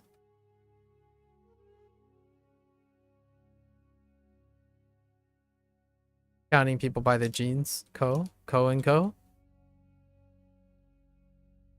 What did we use with this? Oh, mocking. That came out pretty quick. Mocking. Moku. Moku. White. This is the drop on the sun. Pass. Straight. Have you found any of the mnemonics helpful so far? I think they're most of them are pretty fun. I keep most of them. I think the ones that I didn't find, it's probably more of a thing. The ones that didn't empathize with me. So far, no boy for Nobodu. Nobodu is tough. I talked about this with Gecko. This is Gecko and I talked about this the beginning of today. So far, no boy, the mnemonic no boy is tough. So I've added Kratos. So I'm making the mnemonics helpful. If they aren't helpful. So far there are only 3 that really show up that I pause on. So right now, as I'm doing these reviews, I'm seeing how quickly I come up with a shortcut mnemonic, right? Like a shortcut mnemonic that use Ko's thing and me combined, or in any way, shape, or form. Sometimes I keep the mnemonic as is. Sometimes I add more to it, right?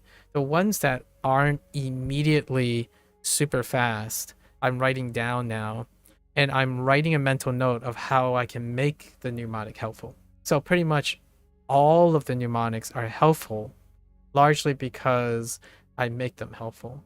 So when one is less effective than the other, I would change the mnemonics myself on top of what Ko has written. So they're the point of inspiration. So for Nobodu, Nobodu is supposed to climb, and you think about climbing like a mountain, right? And the mnemonic was someone telling the person, no boys are not, shouldn't climb mountains. So no boy, no bodu. And my thought was, and then their argument was, oh well, you're not a boy anymore, you're no boy, you're a man, and that now you can climb the mountain. However, that wasn't strong enough because it was kind of a negative thing, a negative statement. So now I think of Kratos telling I keep forgetting his name. I should remember Kratos. Atreus. Yeah, Atreus. So if you ever played like God of War games, the most recent ones by Santa Monica Studios, right? Atreus keeps being called boy. And all I imagine is Kratos saying, no boy, you should not climb the mountain alone, right? That kind of thing. So now the mnemonic is a little bit, it's probably going to be a little bit more to speed. And I'm basically normalizing all the mnemonics by combining my own on top or not. And the one that was really a stretch, which me and Gecko talked about earlier, was Nuroku. So Nuroku is the read or input, right? Like you input something. And the mnemonic goes that it's a combination of you input with all your strength. And when you're working for like a tech company, maybe like Tofugu or something, you input things, right? With all your strength. And as your career goes, they may place new locks, so new roku, on your career, and that was the mnemonic, right? Like you have to, you get new locks on your career, and I'm like, yeah. Like I gotta read it again, but we'll look at it again. So instead, I changed it to, when you're inputting, like you have a career that deals with inputting, right, on a computer and stuff. So say you're a CS major, and you input something. Well, you're doing a great job with all your strength, right? You're inputting with all your strength in order to unlock new locks of opportunity. So you're unlocking new locks of opportunity, like on doors and stuff. And that's how I remember new roku for the mnemonic read for input. It's a roundabout way, but generally speaking, it's still using Ko's mnemonic, only now I'm adding to it so that it becomes helpful or more helpful. Not that it's any not helpful. However, it's not helpful enough per se for my speed, right? And then eventually it'll change. Like for that, now I say CS input new opportunities. Those are my new locks opportunities. So that's my mnemonic for new roku, which new roku is a new vocabulary word for me. So I do not know that vocabulary before, and that's kind of an idea of how my mnemonics end up developing, right? So on top of it, or as we get more vocabulary that I'm unfamiliar with, those mnemonics will be a combination of Ko and mine. When it comes to radicals, I simply say the one word that is not the word that this is. So for me, here is ground barb. Ground barb is street. Because the mnemonic is technically, you see a ground and it's barbed to the ground. That's what streets are composed of, right? So barbs underneath the ground. So when I see street, I see barb ground, and all of them are. Hear me out here. Is it Gecko asked me yesterday about this? Is it significantly more helpful since I'm going backwards, right? That's what Gecko used the word backwards, because sometimes if I don't remember the mnemonic, I already know the answer, right? So I take the answer to remember the mnemonic, and that's kind of like going backwards. So you're remembering more things than you have to on the thing. And to me, if you say, have you found any mnemonics helpful so far? Not only if your goal when you're asking, oh, does this help you learn Japanese faster, right? Not only is it not helpful, it's increased my amount of time in things that I need to remember. If your objective is only to learn Japanese. So, in fact, I'm going slower than I would normally go because I'm not focused on the task of needing to know the meaning of these characters or these radicals, because I know what they mean in context already. However, the fun part about WaniKani is, like Gecko and I would agree prior, is that we get to learn Ko's mnemonic, right? We get to learn what this guy, who clearly knows more Japanese than I do, who spends their entire life and career, maybe for like over 10 years now, how do they write a mnemonic? And that's what I'm farming right now. So it has been very helpful to me to see how other people form mnemonics. This is a way to say that I get to learn how other language learners or people who have learned the Japanese language already, how do they create constructs in order to get them to learn something? And because I get that exposure, I can in the future be able to either teach, use it myself, or offer it as inspiration for others. Because I'm more into the learning aspect than the progress. Yeah. So with that said, based on your question, I'm going to say no, they're not helpful based on what you probably feel is valuable. Now, and then my addition is it's helpful because I'm getting to learn how another person voluntarily teaches. And that's one of my favorite things about learning. You not only have an opportunity to learn the thing yourself, you also get to learn how other people learn in the process.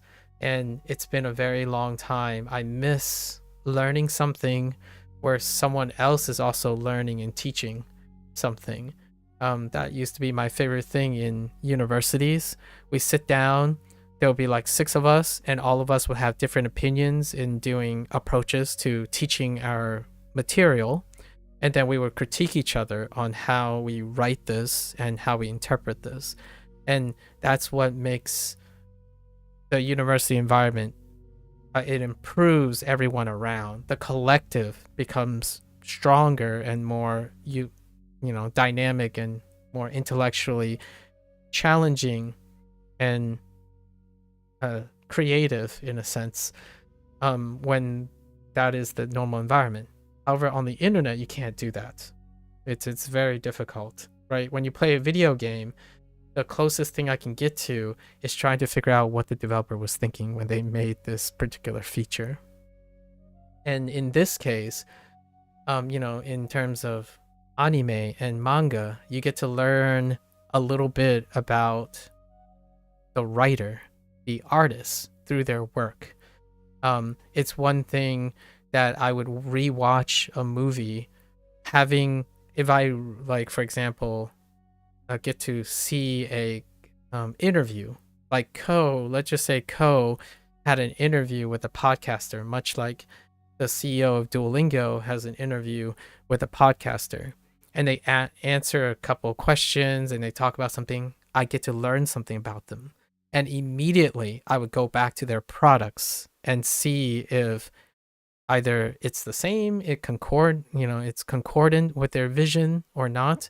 So yesterday when I was talking about Duolingo and the vision of Duolingo with like Bako, I think that was the person's name, or Barrio, Baro, I forgot the user's name, but there were a couple people who were talking about how like one person still uses Duolingo even though they hate it, and that same person uses Anki, right? Because they're a diehard Anki fan.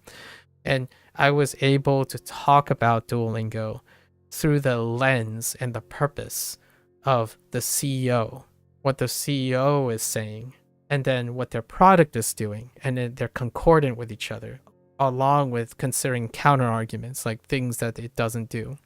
And that's been very helpful to me, because since I no longer work at a university, I no longer get a chance to see how people create mnemonics.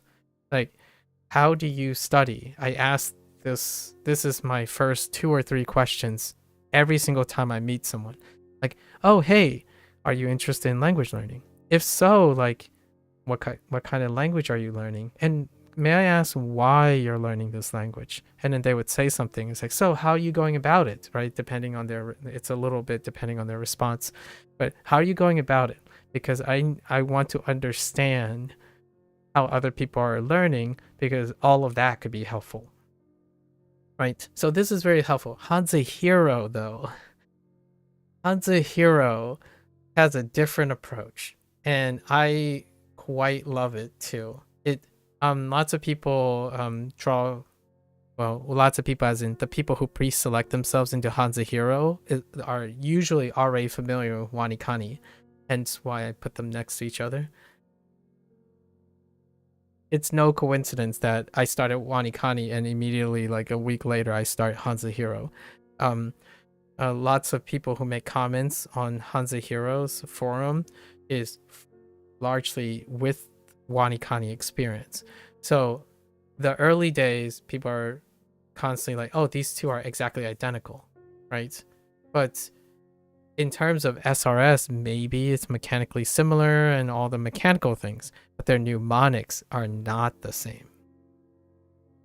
And gives me a really wonderful, like, indirect way of saying, if Ko ever wants an interview, for example, Koichi, right? Ever want an interview? I have so many burning questions for him because the mnemonics are helpful in the sense that I would love to ask him what are his motivations in creating very specific mnemonics, like the what's going on with the new locks, like, mnemonic. What the deal? What was the deal with that? And we would like banter about. So, did you have any other ideas that you were gonna use? And that's kind of the cool part. So whenever you watch like an anime, right? For example, someone watch an anime, I'm more interested in what they thought about the anime. Like the person I'm talking to, what are their thoughts about the anime? And then what are their thoughts about the like the person who made the anime, right? Talking about people and how they go about doing things is very, very helpful to me. It's the skill that if I'm doing the same thing for, arguably, if I'm doing the same thing for 600 days, I'm not actually doing the same thing for 600 days, because with every new thing or every person that I interact with, the whole goal was to understand the person. Learning Japanese on the side, you know, the semantics of Japanese, that's great. It's an extra. Learning how to say arigatou gozaimasu with the nuances of understanding the person I'm talking to, like a Japanese person or a language learner. That is why these things are helpful, at least in my opinion, personally. That's a big stretch in terms of the mnemonics, but yeah, hopefully that's a long answer. The short answer is probably not helpful.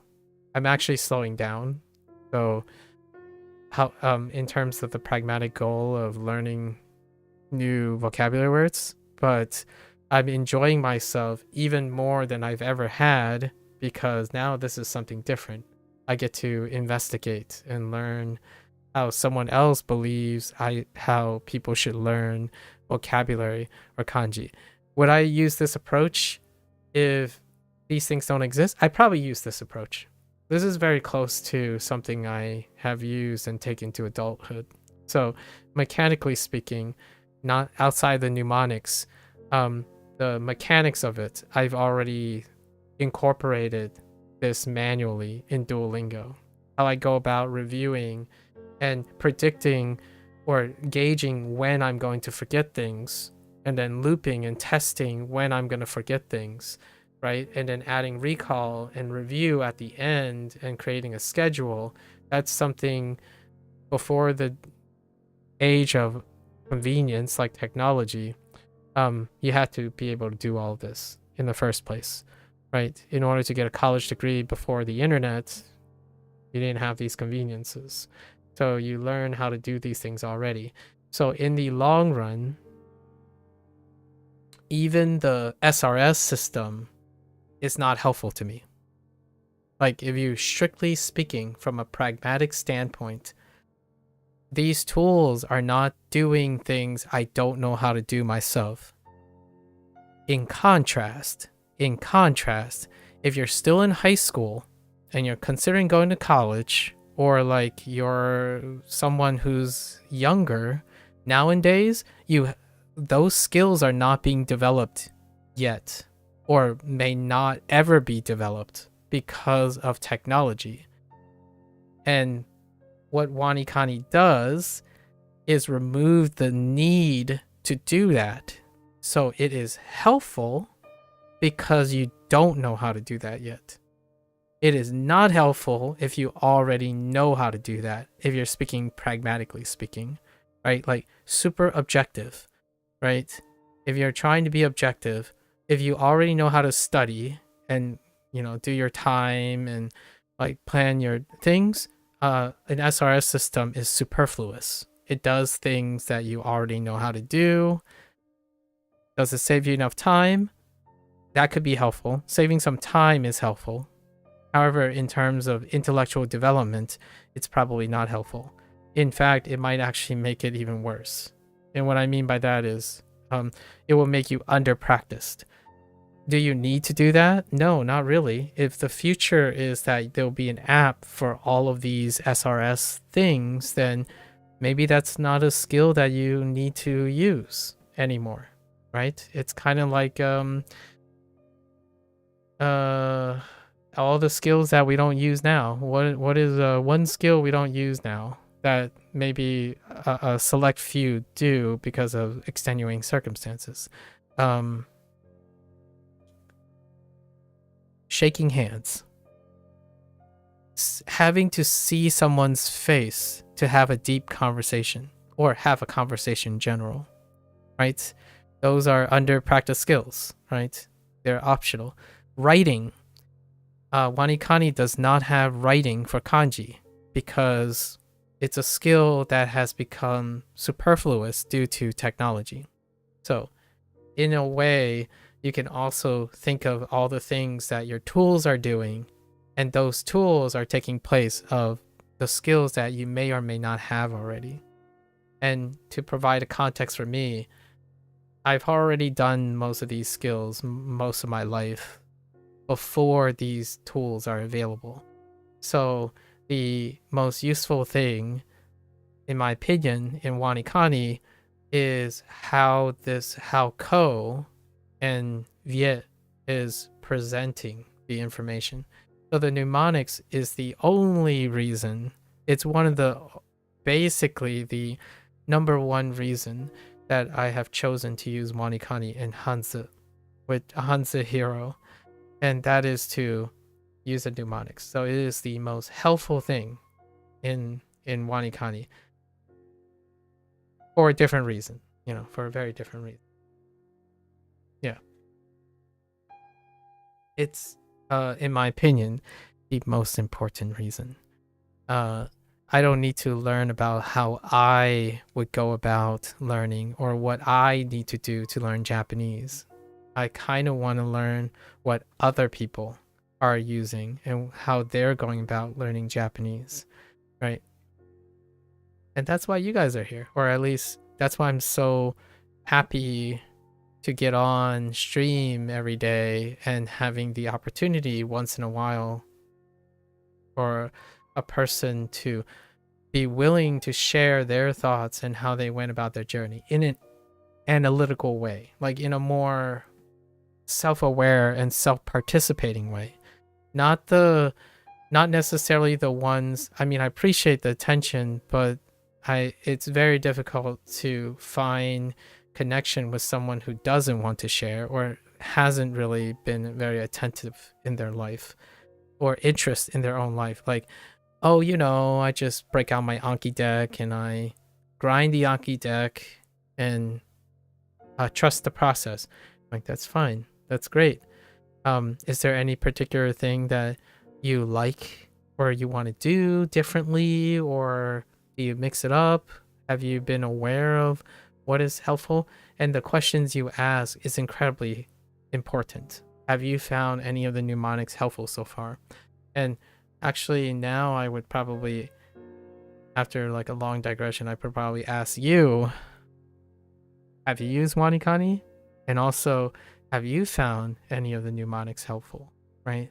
Or how, and in what way and why was it helpful?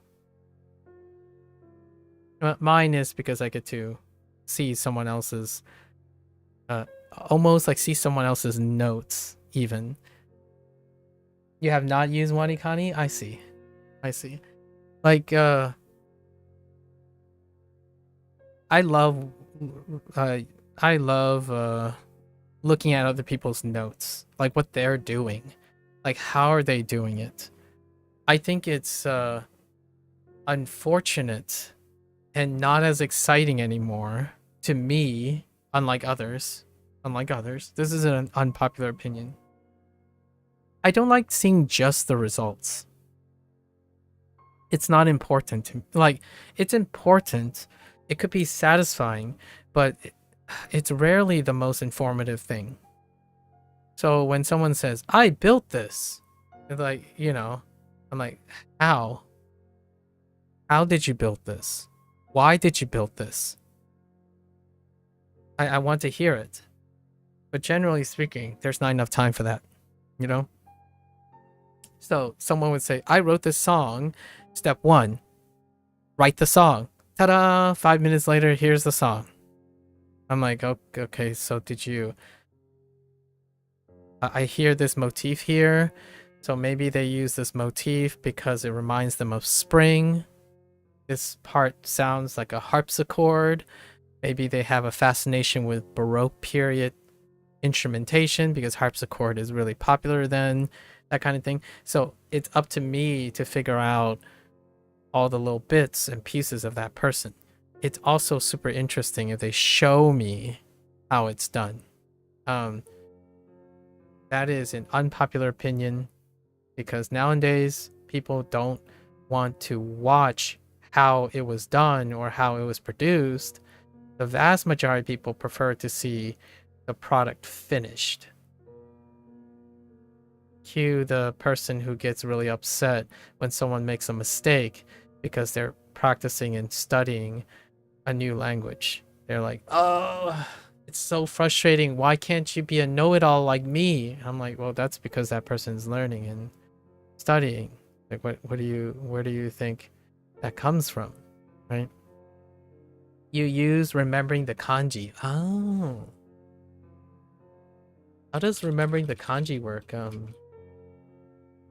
Iris? Oh, interesting. It's a book. Oh, wait, I do remember this. This is Hasix. Yes, James Hasix. Yes. The Kevin, the developer of HanziHero, talked specifically about contrasting his approach in HanziHero to Hasix's approach to remembering characters. Hasix actually published multiple resources, and that's become popularized to remembering the Hanzi and kanji characters because they're mutually shared. Interesting. I forgot that's the title of the book series. Yeah, Hasix. Intriguing. Was there anything particular? You only use the first book. How many books are there? And then how are you going about remembering kanji now? You use the methods that they like. Did James Hasix introduce you with like particular methods that then you just apply to everything else? I don't actually know how other than what Kevin covered, but it was very cursory, so I don't really know how his approach really works, actually. You still use mnemonics. Okay. I see. How do you construct the mnemonics? So for reading, you just learn vocabulary. Oh, okay. When you learn the vocabulary, I imagine then it's vocabulary by context of like within the you do vocabulary discovery by using your foundations in Japanese now, like Krashen's comprehensible input kind of approach.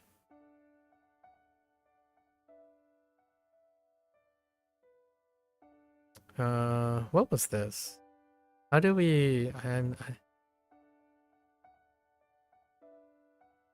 Sorry.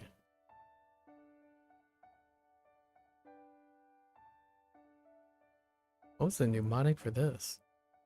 Let's make a note about this.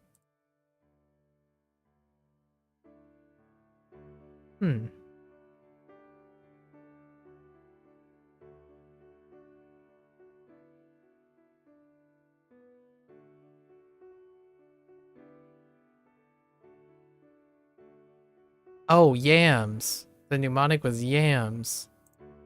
Right. To construct a mnemonic, you make a story with all the components of the kanji plus the meaning. Ah, yeah. Yep. Sounds about right.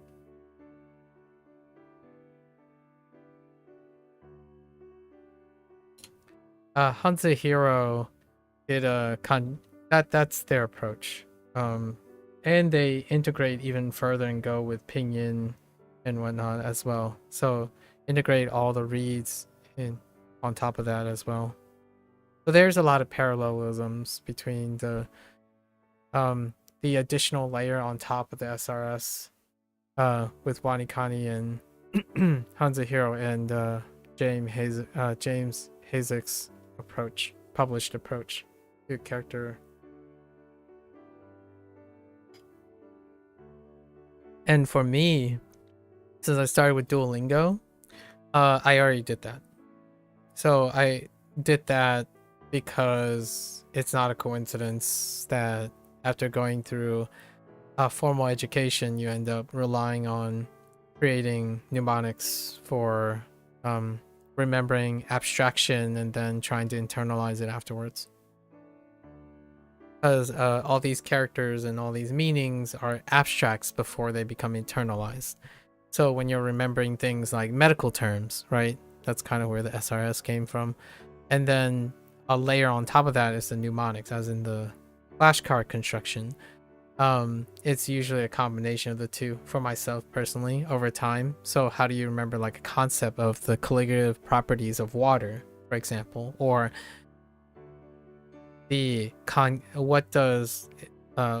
how does mapping the light path through a concave mirror looks like? You can ultimately use abstractions using mnemonics to remember a story about it, and then eventually you internalize the meaning through application, right? So you learn something, you learn it as an abstract concept, use mnemonics to make it relatable, and then over time when you apply that knowledge, it becomes internalized. Or you don't apply that knowledge and do not retain it with mnemonics, then it's forgotten, right?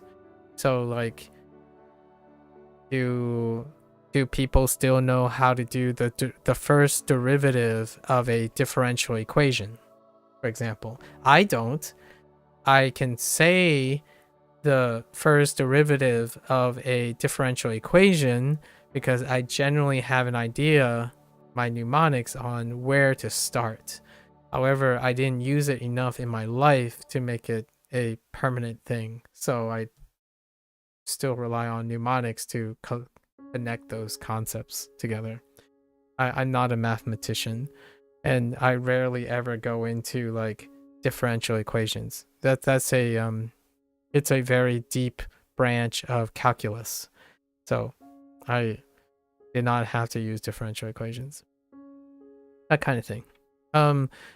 The method of this is a site plug for learning a different language, right? When you learn a different language, oftentimes the people who encourage or want to incorporate learning different languages and like a secondary language as a form of enrichment for kids, this is the plug for it.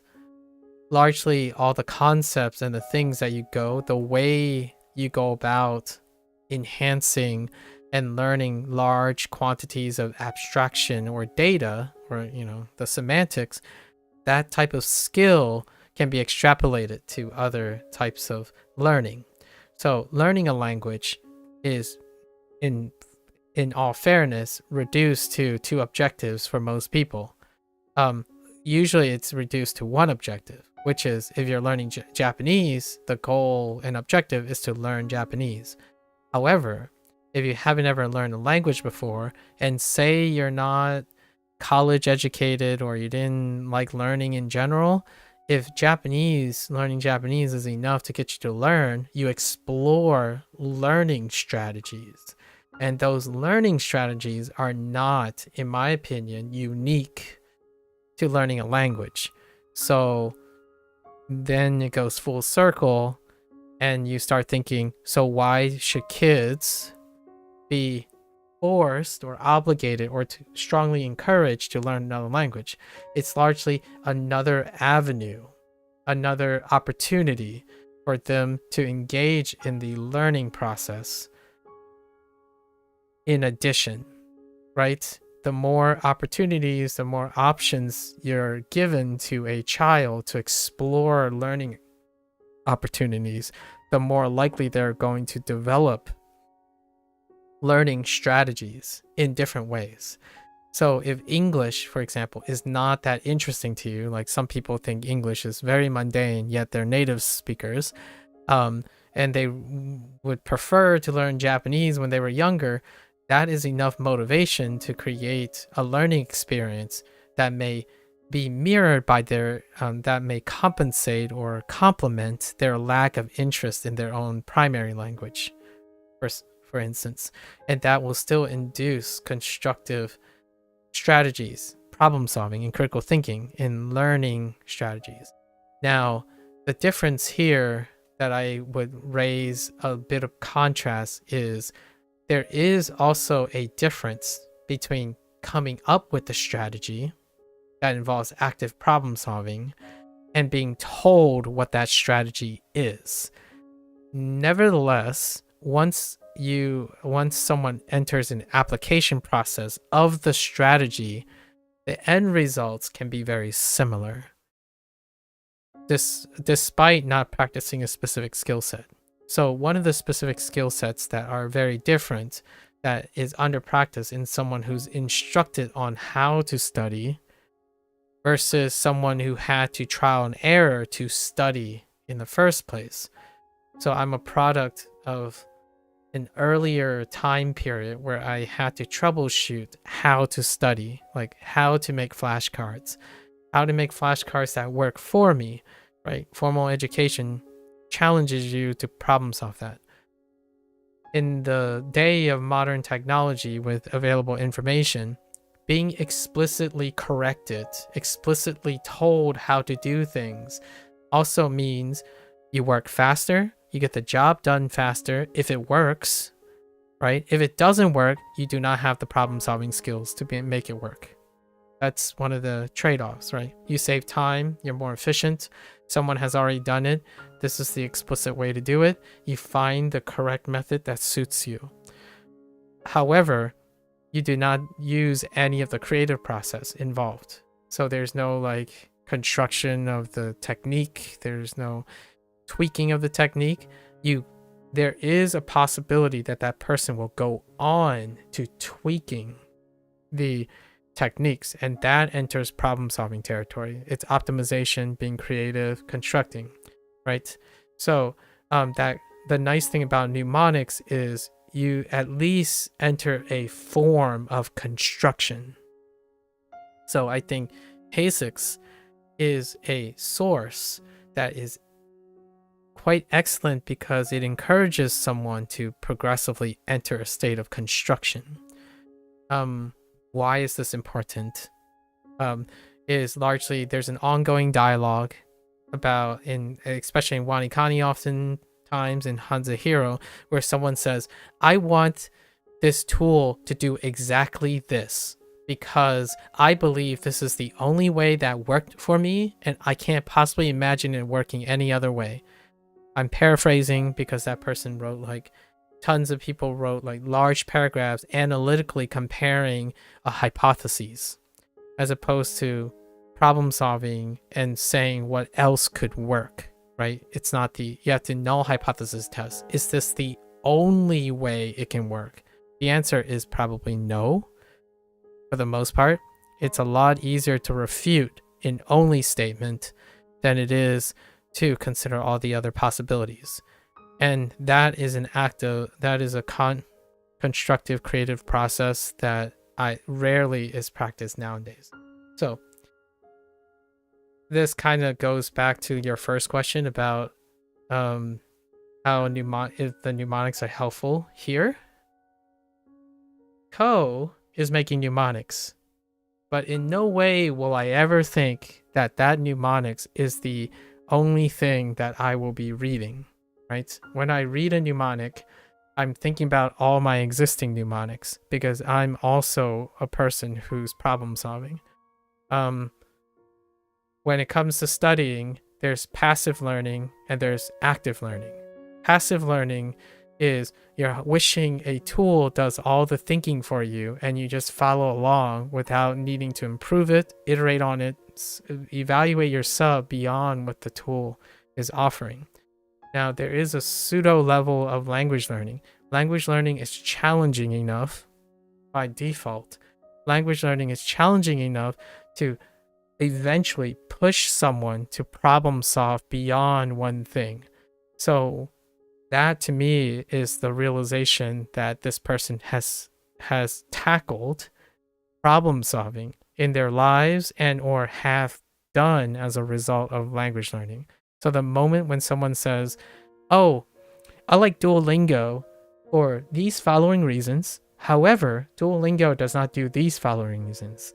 Therefore, in order to get these three things, I will consult this tool, which does these things, but it still lacks this thing, which then I will get a third tool to complement that." That is problem solving. But it's problem solving aided, right? And the lower the aid, the greater your problem solving has to become in order to solve a problem in which there isn't a solution already prepared, right? So what does that look like? Answering a scientific question that no one knows the answers to, and you are going out to answer that. Creating a product that you see that a lot of people need, but that none of them have considered. That is the epitome of problem solving, where there is no longer someone providing aid, but only converging observations. And that's largely why science, in my opinion, is part of the curriculum for a growing child, right?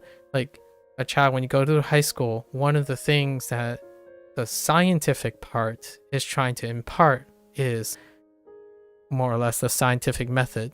However, the scientific method, even at a younger age, seems like a prescription list, as in reading a textbook and telling you exactly what you need to do in order to be successful.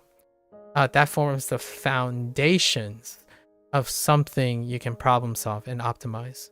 So when you get to like university and then you get into graduate studies, or you go out in the you go out in the world with other people and other experts, you realize that most of the things you learn were only foundational, and that they have many, many permutations and iterations. And at some point, with all that information experience, you create an emergent property.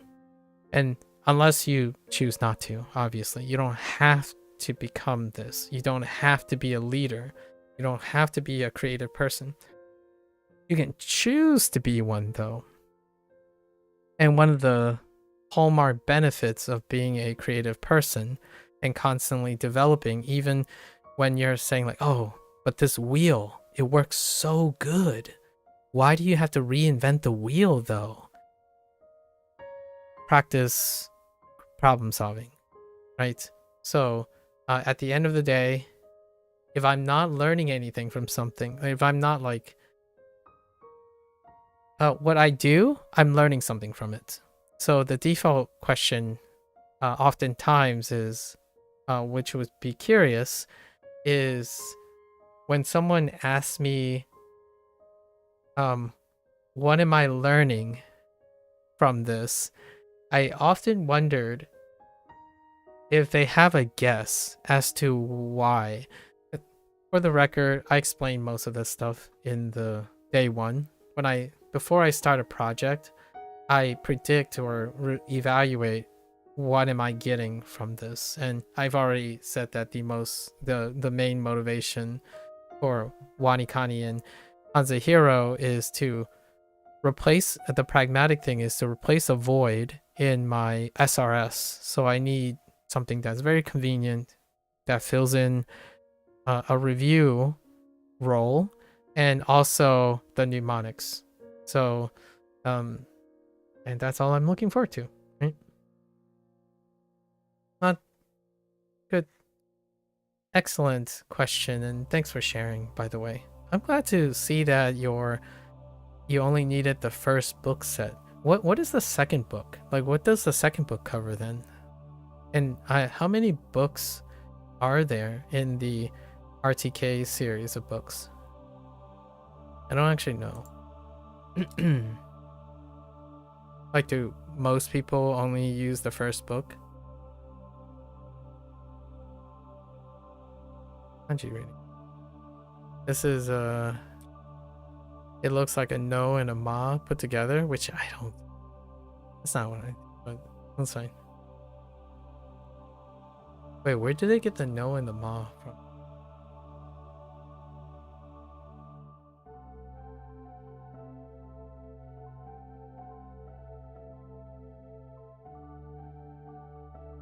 I still don't see it very obviously.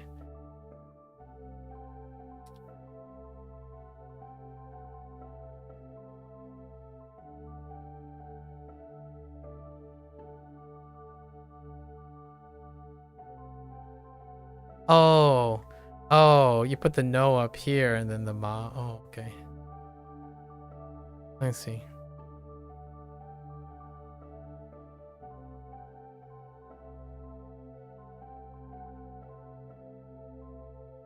Okay. The second focuses on Jimeyu kanji, and the third one focuses on readings, but no one uses them. Oh, okay. Fair enough.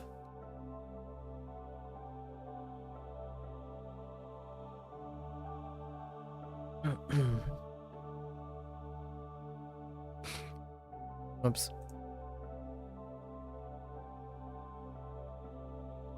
Repeater. Pass. That's a radical, so moon. What was the mnemonic? Oh yeah, the moon running away from the sun. Yeah, the moon running away from the sun.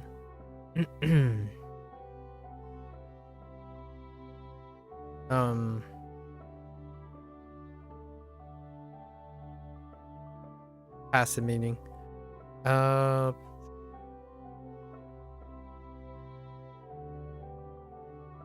Wait, did I already get this? Oh no, I got the read and prematurely incorrectly.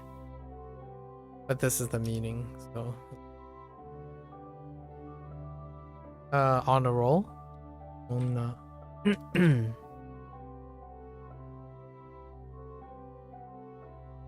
Narwhal. Pass.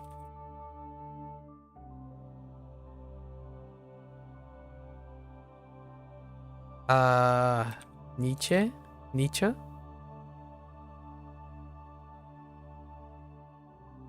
Pass. Or, not pass, but they're radicals. Bow. It looks like a bow. Self-explanatory. I should say pictorial next time. It's pictorial. Or, self-explanatory. Right. Maybe like picture or something. This is also picture. Picture. What was this for? Picture, right? Yes, it's picture. Oh, just kidding. Ohio, going to Ohio and saying good morning to a lot of people. Picture. Picture. Oh, actually, no, this one was a barb through a small fish. And evening containing water. Holding water. Okay. Let's do the others. Because time has eclipsed. Entrance, Gucci store. It's Erie. Erie, Gucci store. Whoops. Entrance.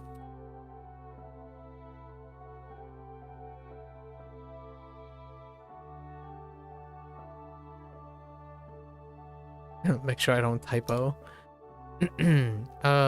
Kuchiko. Right. Artificial intelligence. I typically use artificial intelligence, but this one was genes don't grow on trees, right? Genes don't grow on trees. Do you still use Duolingo or Japanese, or are you making a certain green hour very angry? No, I still use Duolingo. Right now I'm in the review process. So, every other day I'm doing alternating between Japanese and Chinese right now because the sessions are too long for my voice. I have to cover and review like 6 or 7 units every other day for my review. So I have a review coming up that's going to be a three-part review where I could cover over 34 mnemonic constructs from memory. And I need to remember all those mnemonic constructs again. So that deals with me writing a lot. And I wasn't going to stream those things because it would take a very, very long time. It'd be very difficult. So difficult to juggle with speaking and whatnot. It would be me writing the constructs. And if you wanted to see what all the constructs are, it's basically like at the beginning of every new unit there will be a new construct. So imagine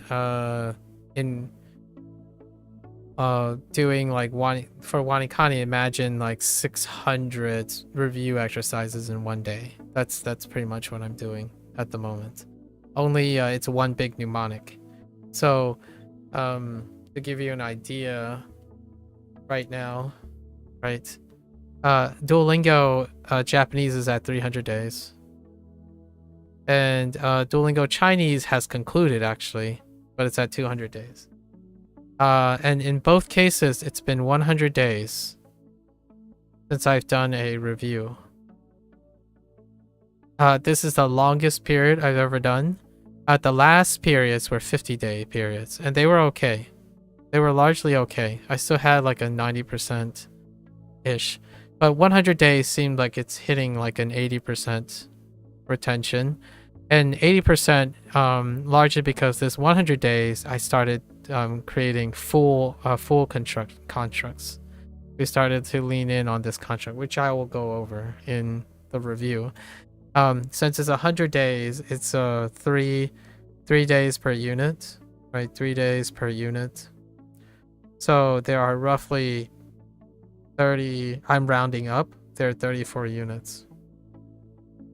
So each unit contains about 20, actually it's upper now, it's like about 30 elements. So imagine 30 cards. Imagine 30 cards. So it's 30 times 34 for each track. So that's about 212. So 212 cards, right? And that's 212 cards each. So I need to review over 212 cards each while producing a logic to them. So the constructs will look something like this, right?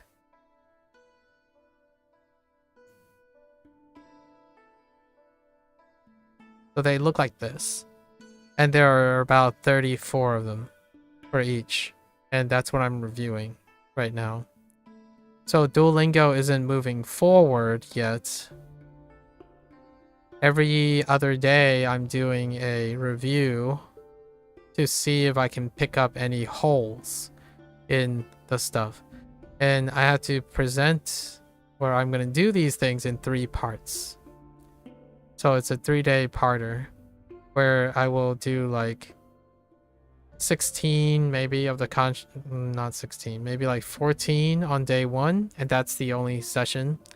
And then 14 on day 2, and then 6 on day 3, and then I would do my remarks about what I changed, what we're gonna do, because Duolingo Chinese actually ended. However, that doesn't mean I burned all the content.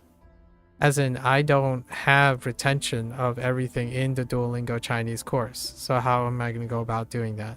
That's something that I would talk about later. However, the current task is to do this. Kind of like SRS. When you stay too long away, right? Duolingo doesn't operate necessarily on... Duolingo doesn't have an SRS per se. It's static. And the way it's often reinforced is there are lessons. Then the lessons are reinforced by the characters, a character section. This is how I order things. By the character section, and in those character sections will reinforce the lessons again. And you go about this for 3 days. And then in 6 days, I'm recalling a construct that I made myself, which is what you would consider as the mnemonic. And then over time, it's only 6 days. So what is the maximum distance from this mnemonic that I will forget the stuff? And I forgot a lot of stuff. Like, what I mean is, I forgot a lot of stuff from memory. Which is different from this. When a lot of people think of mnemonics, they're thinking about mnemonics with context triggers. So the review that I'm doing, that I'm preparing for, is contextless. So I'm recalling the construct without a trigger. Or trying to without a trigger. The trigger is the construct itself. So something like, I don't know, use, go into make, go into cook, go into food category, and there's 19 elements in a food category. And all of this is going to be written. I've done these reviews before. For Duolingo Japanese, I did it at around 25 days. At first, I started with 25 days. So it was at day 25, 50, 75, and 100. And then I moved to a bigger distance, 150 and 200. And then now the longest one that I have now is 300, because there's the gap of 100 days. So that's what Duolingo is right now. What does this look like? This looks like SRS. Right? Basically, you're taking a lot of things, but the difference here is this is new content. So this is 100 days. I'm trying to see how long I can stretch it out using Duolingo's static layout. And so far, the 50 days ones was okay. So even if I was learning 50 days and I implemented like a 6-day cycle on a construct, it was good enough to remember most of the things after 50 days without reviewing them. This is way too long. So it's been taking me a lot longer. That's why Duolingo hasn't showed up as often, because I'm actually using the time to review. I emphasize this most of the time. 95% of the time, whatever's being streamed is learning. It's learning streams. They're all learning streams. So be it video games, etc., they're learning streams. I keep to that mission every single time, because it's 95. There are like 5% of the time. Like tomorrow is a Neverwinter stream. It's something that I'm not actually learning. I'm actually like the 1%. I'm actually the part of the 99th percentile in Neverwinter, because I played this game for over 11 years. Right? The difference is most of the time my stream is I'm learning. So I want to keep emphasizing that, because people don't, in my opinion, the vast majority of people are not used to understanding what learning looks like. In my opinion, they think they're learning things, but they're passively learning things. It's constantly passive. And then when they learn passively, how do I tell that they learn passively? Well, they constantly correct me immediately. And believe that that's the only way you can learn, by immediately correcting someone over and over again. To me, that's passive learning. Basically, you click on an answer and it's wrong, right? A system gives you the right answer immediately. You didn't process how you were wrong, why you were wrong, what do you do before and after. Rarely do you ever get that. And it reflects in the person's behavior. It's 99% of the time, I would say. No, that's too bold. I'm going to say 60% accuracy as a conservative thing. If your behavior immediately is to get triggered by something wrong and you immediately want to correct someone and then you're saying you're helping, then most of your time you're passively learning. And passively learning can still work. It often takes more time, in my opinion. It takes more time and also lots and lots of repeated exposure.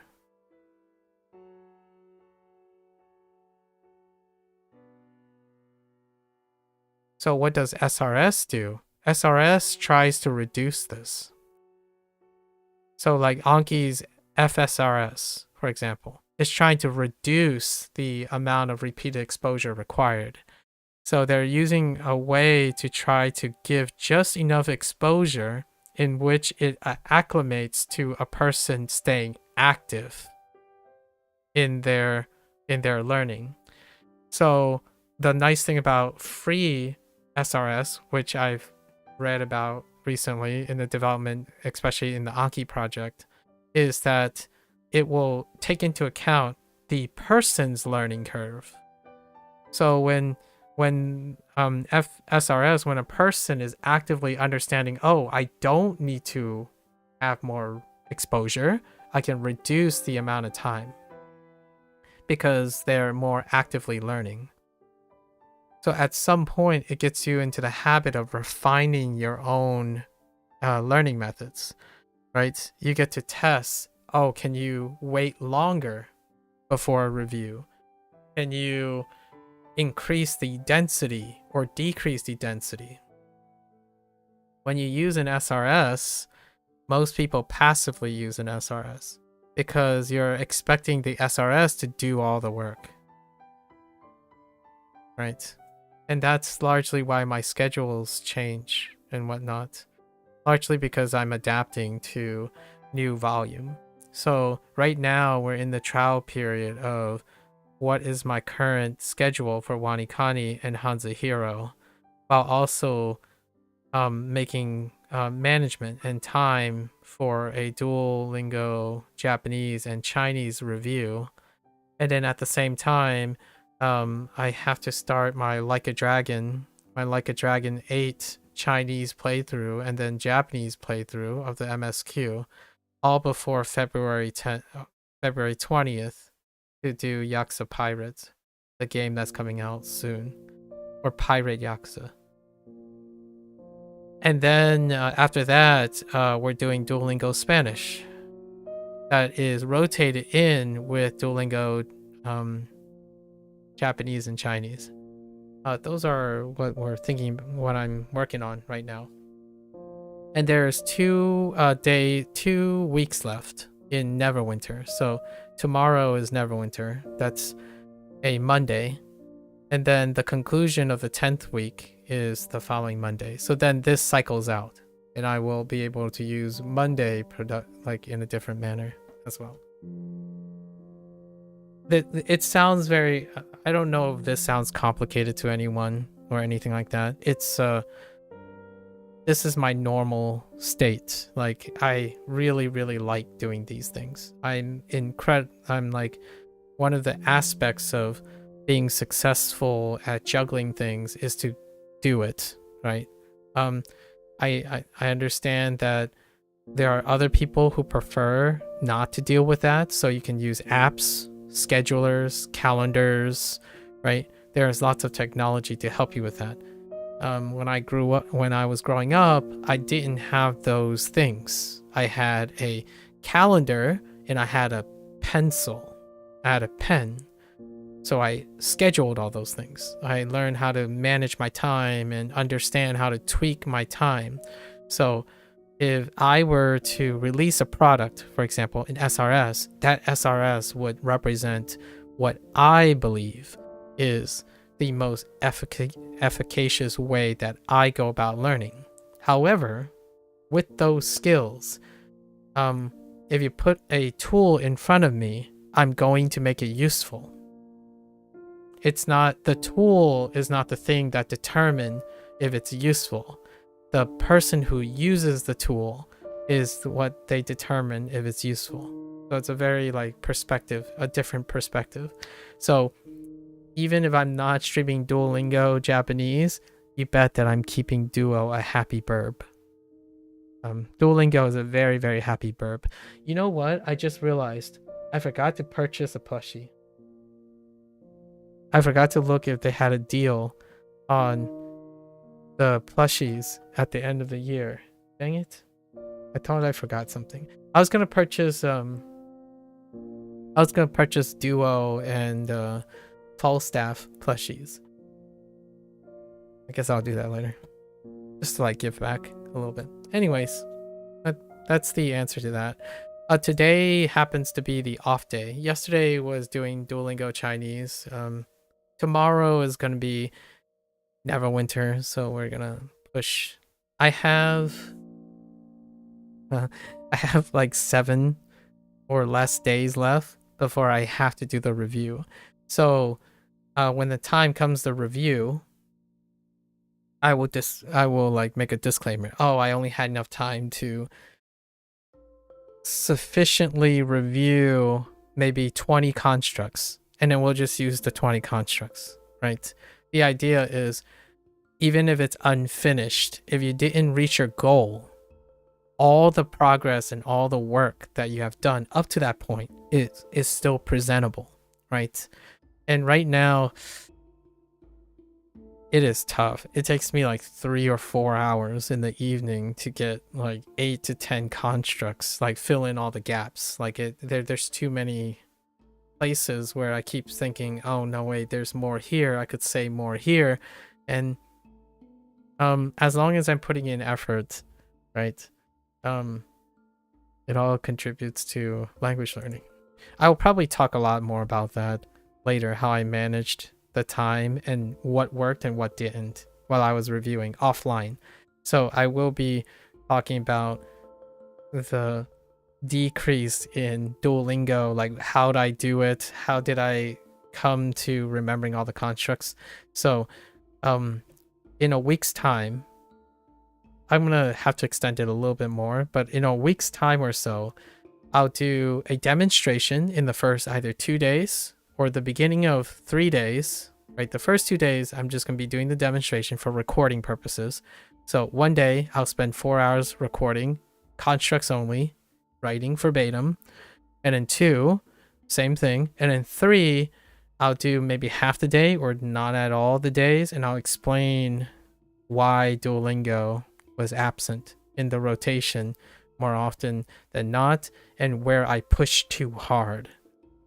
And as a teaser, as a spoiler, I did push too hard. My time got compressed so rough that's why I no longer could even do this on top of the other things. So we're gonna scale the stuff back moving forward. But for now, I'm gonna follow through with what my ideas are, and then I will explain to myself and to others who are curious what happens when I basically went too hard, right? I kid you not, these days, on top of the speaking and coming up with ideas and bringing new stories every day when I do a new stream.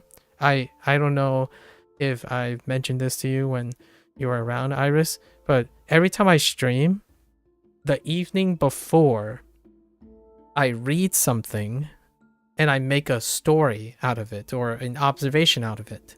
And when I come on stream each day, I pocket that story.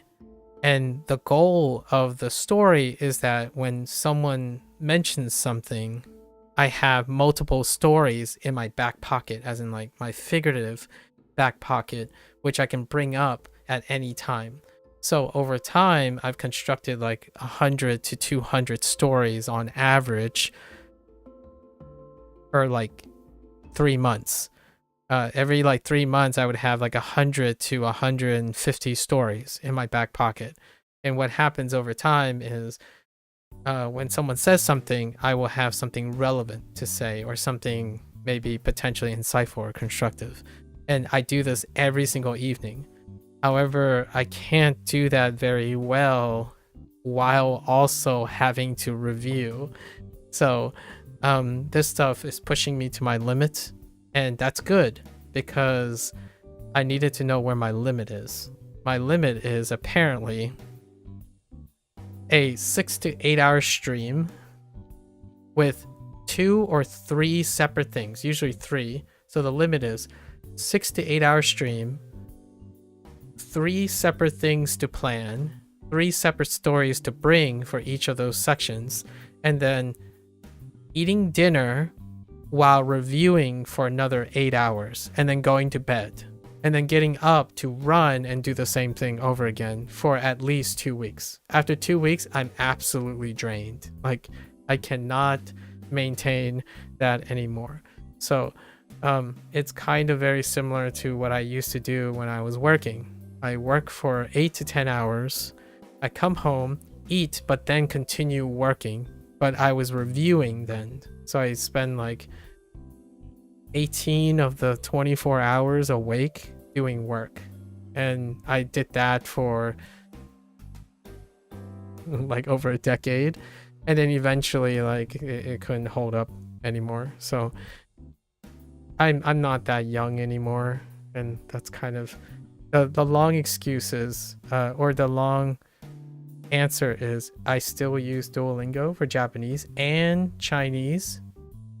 Duo is happy on my phone. The guy is flexing. Yeah, the guy is flexing.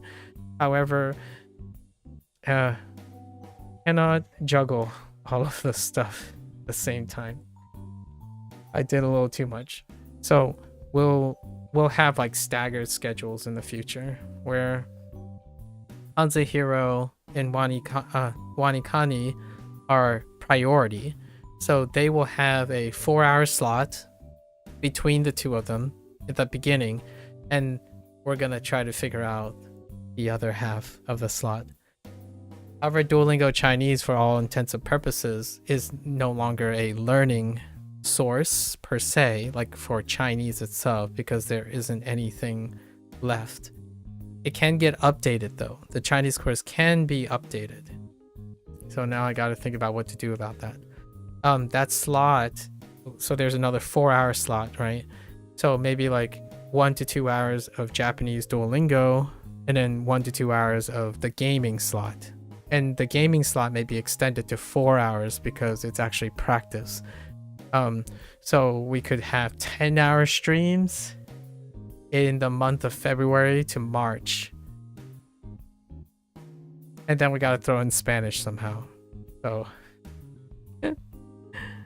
it sounds scary, but it's also exciting. I love finding out and tweaking how I can maximize my time and or trim my time, refine my time.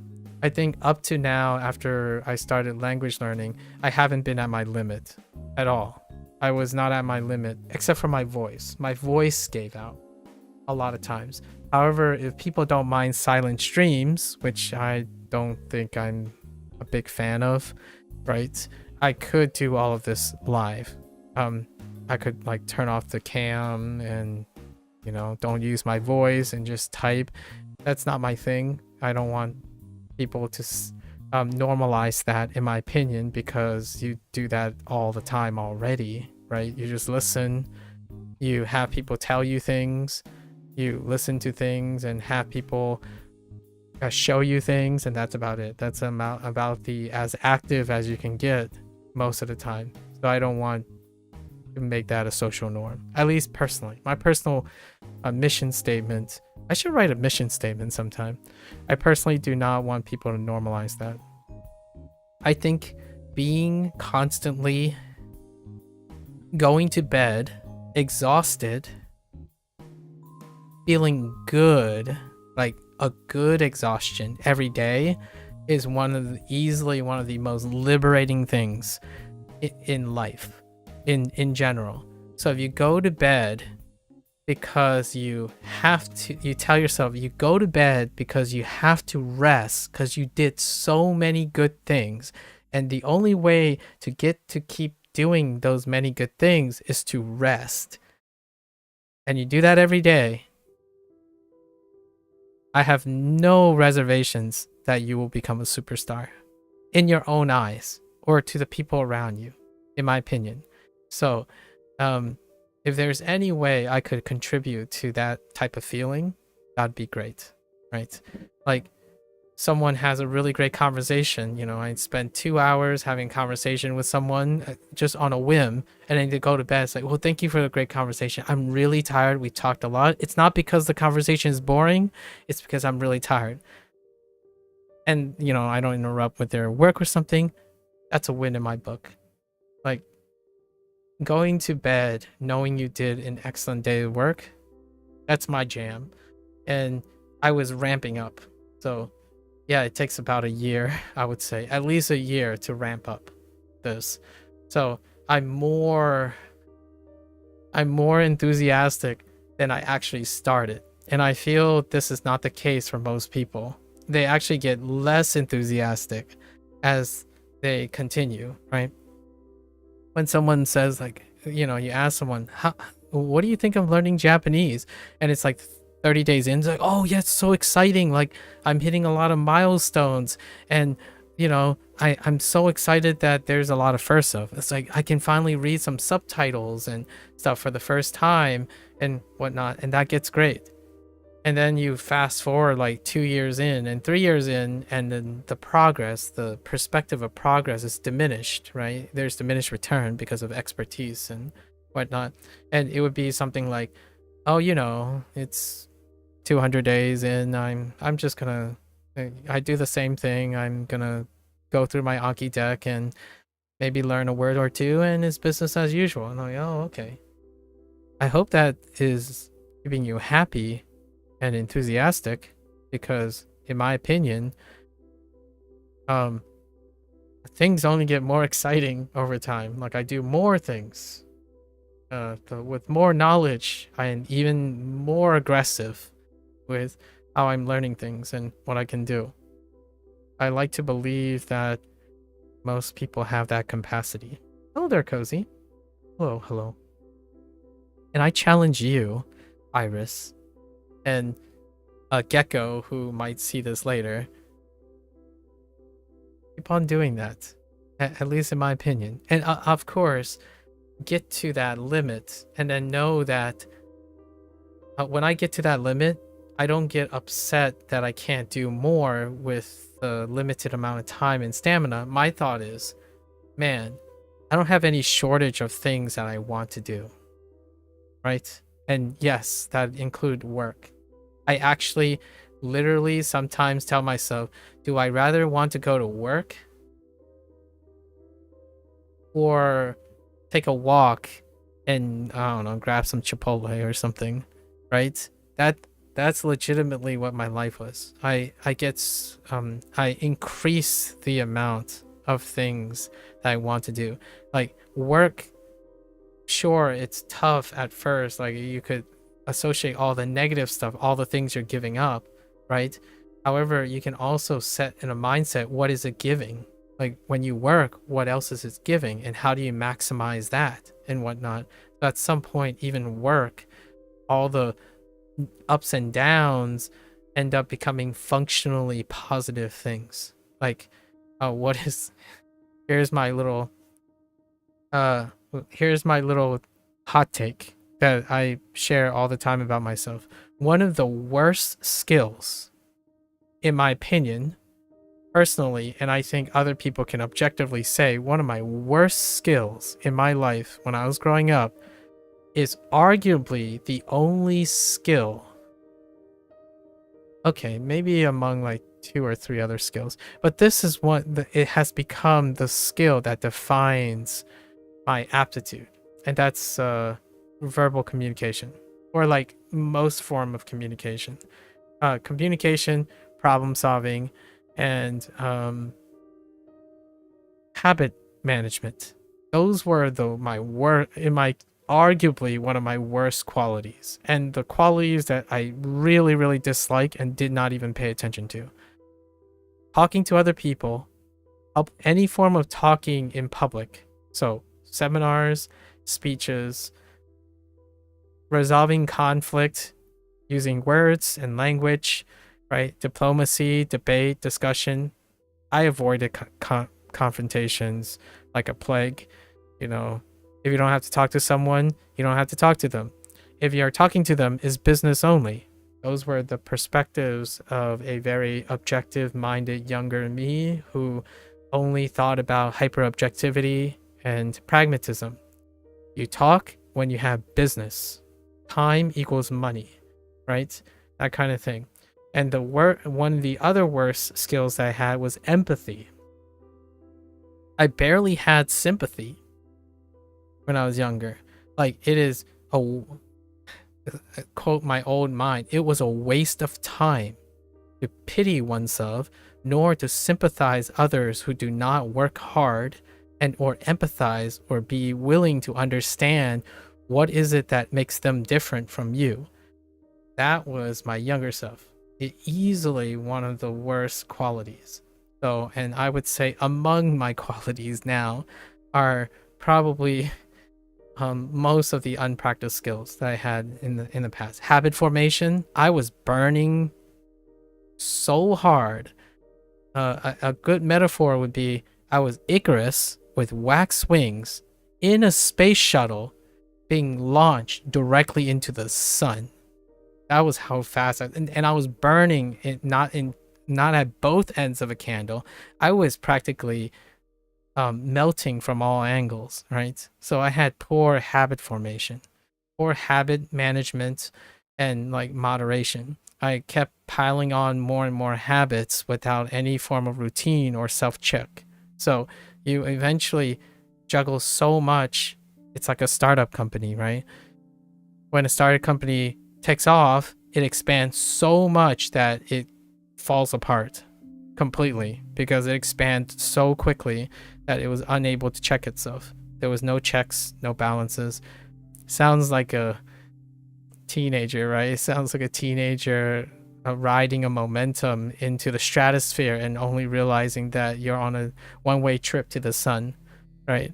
That's kind of how I feel about these things. Not that anyone asked, but it's an interesting talk that I should really place into like a mission statement or like a trailer or something, because this is kind of what I want to illustrate. So in the next week or two, I will be probably recording a very big piece or like a longish piece on focusing on all the things I overdone. Like I finally reached a limit, and it's kind of nice to know where my limit is because it has been a while.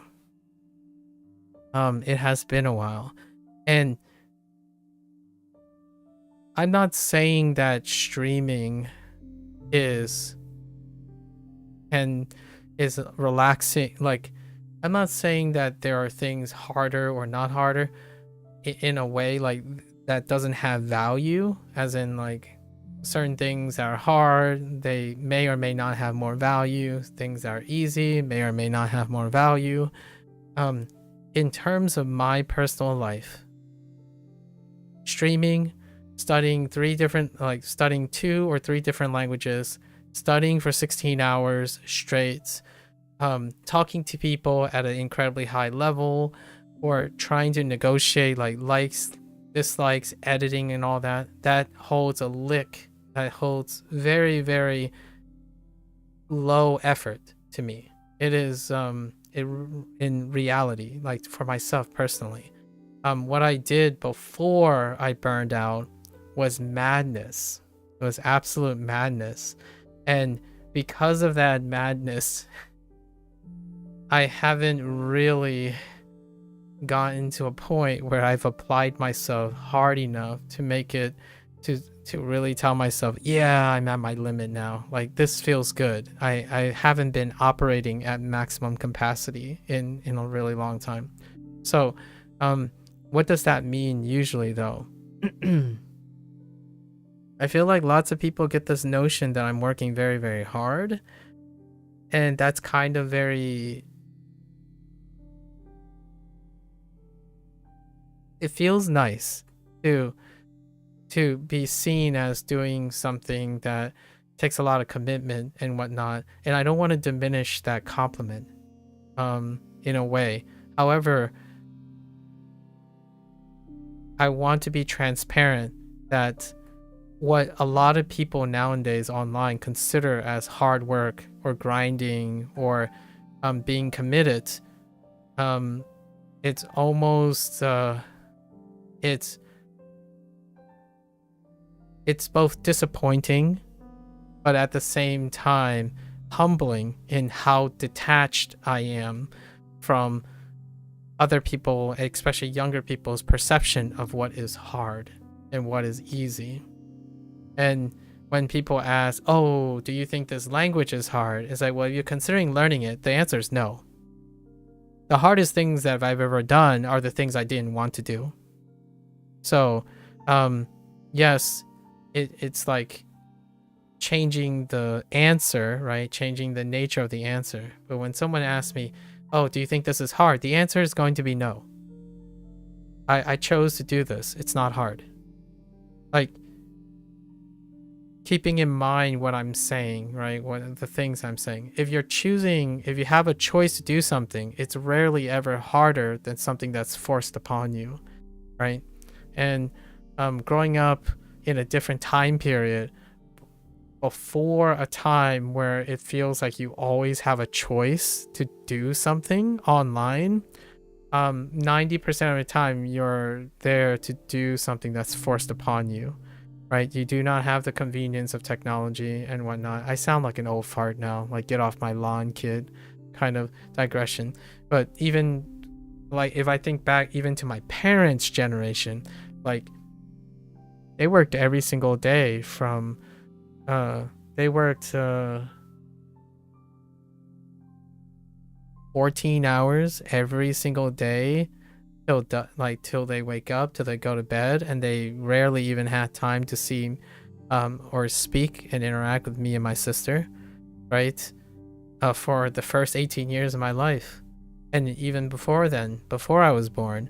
So the idea of them looking over here and saying, oh yeah, he's studying Chinese and Japanese and he's putting in a lot of hours, and that's kind of cool that my parents think that's pretty neat. But the comment that come out of their mouth is, you're smart, so this should be easy.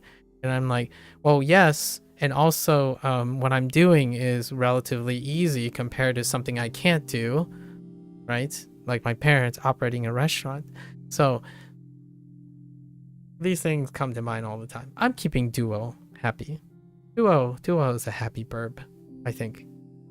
At most, I would say I can't even process doing less than the average Duo user. And I can't, it's difficult for me to empathize with someone who thinks like WaniKani has a high workload, or even if WaniKani is going too slow or too fast. The idea is, if I choose to do it, it's gonna work. One way or another, we're gonna make it work. Sorry. All right. Let's go back. I really need to turn into like a mission statement or something. Take a walk on the wild side. How are you? So you took a walk on the wild side? Is that what you mean? Cozy? How wild did you get? Cozy. Or were you responding to something I was saying? About like taking a walk to grab some Chipotle or something. So, otoner? Otona.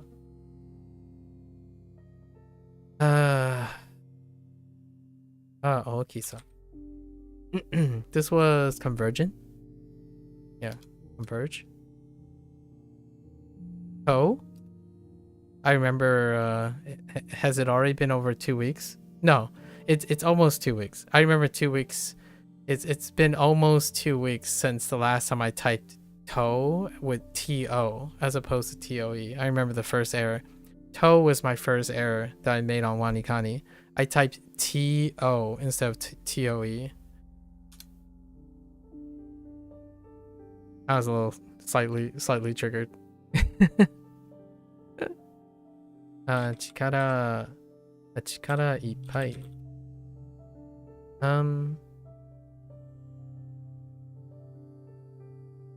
I don't actually know what the mnemonic is for the. I think this is Convergent, right? Convergent on ippai. Yeah, it's okay. It's a pass actually. It's a pass. Okay. All right.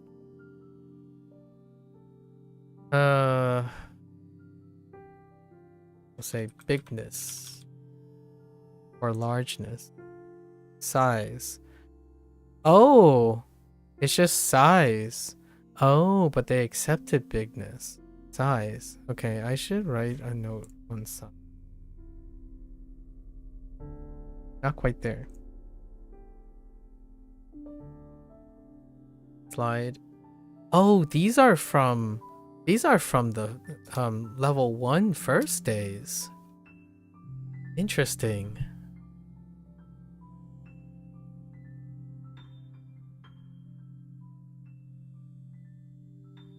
My mnemonic is AI. It looks like AI. It's artificial. But genes don't grow on trees, you know.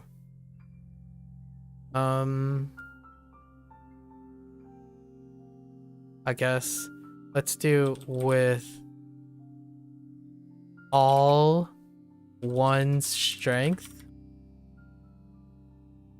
That's one that I don't type very hard. And then as hard as you can is the other one. Okay. That's how it works.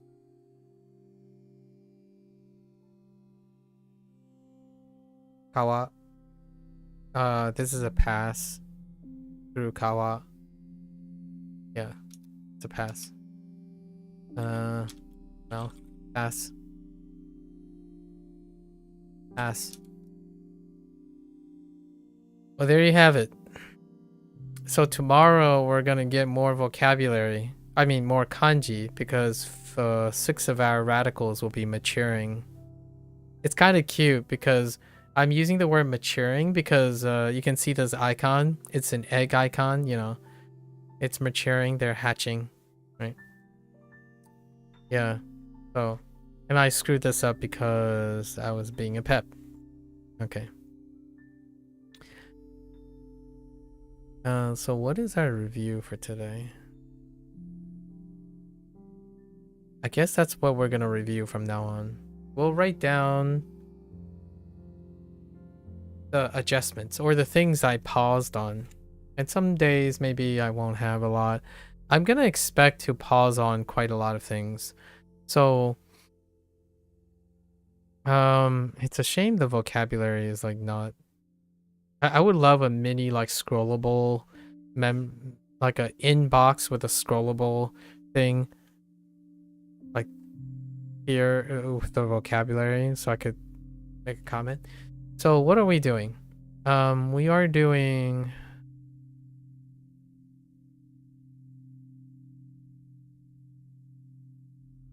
so Noboru, right? Noboru was the no boy, right? No boy. Noboru. We're gonna plus Kratos. That's one of the things. And then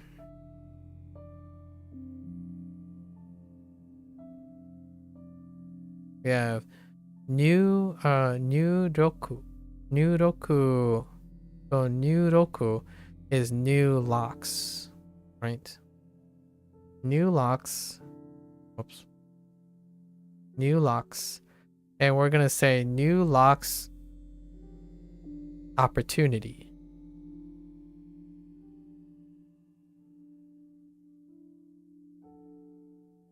Right? So this is input, right? New locks opportunity, right? Opportunity was right like in CS. We also have Aishita. Taishita.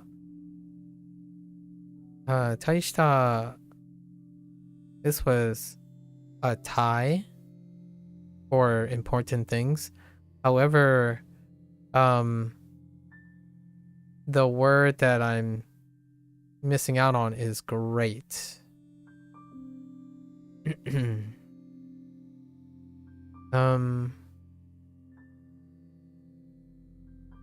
Yama. We are going digging for yams. That was a little short. It might be because I was talking. And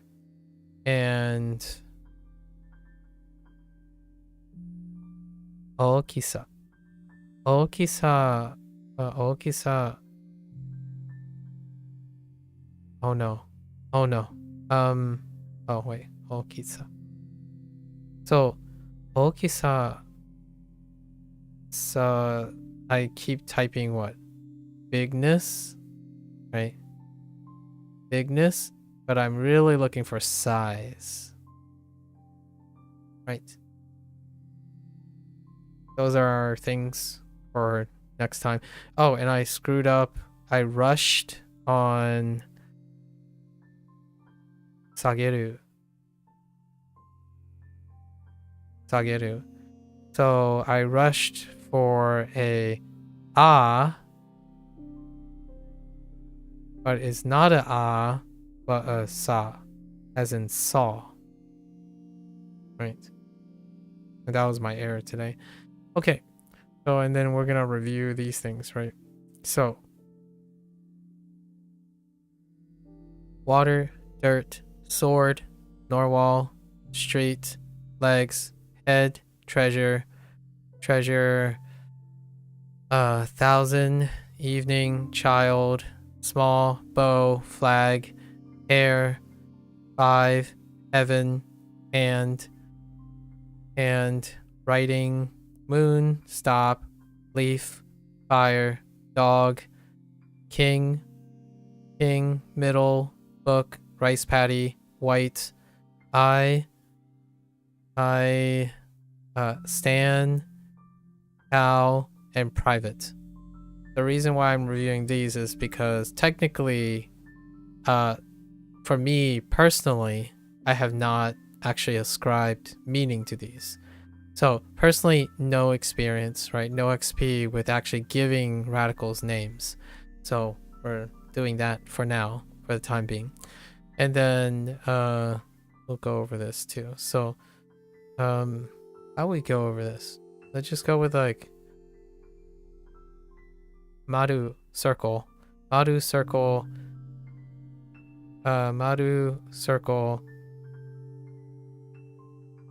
Sai talent.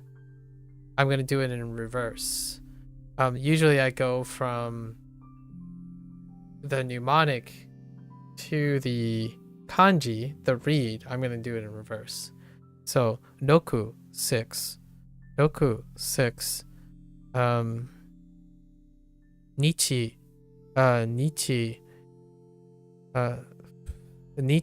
sun, or actually Nichi day. Moku ki, oh no, moku tree.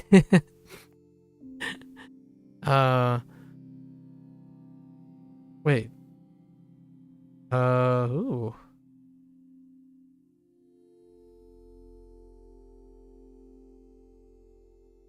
Oh. Shutsu. Shutsu exit. Shutsu exit. And Nomu repeater. Those are the things that aren't being reviewed when I'm doing the review exercises, like the way I'm thinking about it. Oh, hey, the Daily Bot. The Daily Bot. Hello, Daily Bot. Goodbye, Daily Bot. All right. I could write the mnemonics for these if I wanted. Do I want to write the mnemonics of these? Sure.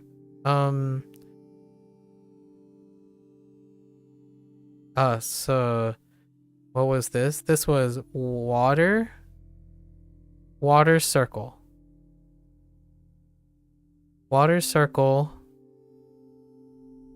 Slide with barbs.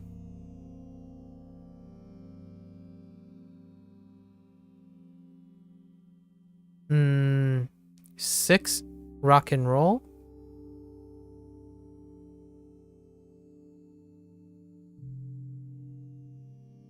Nietzsche.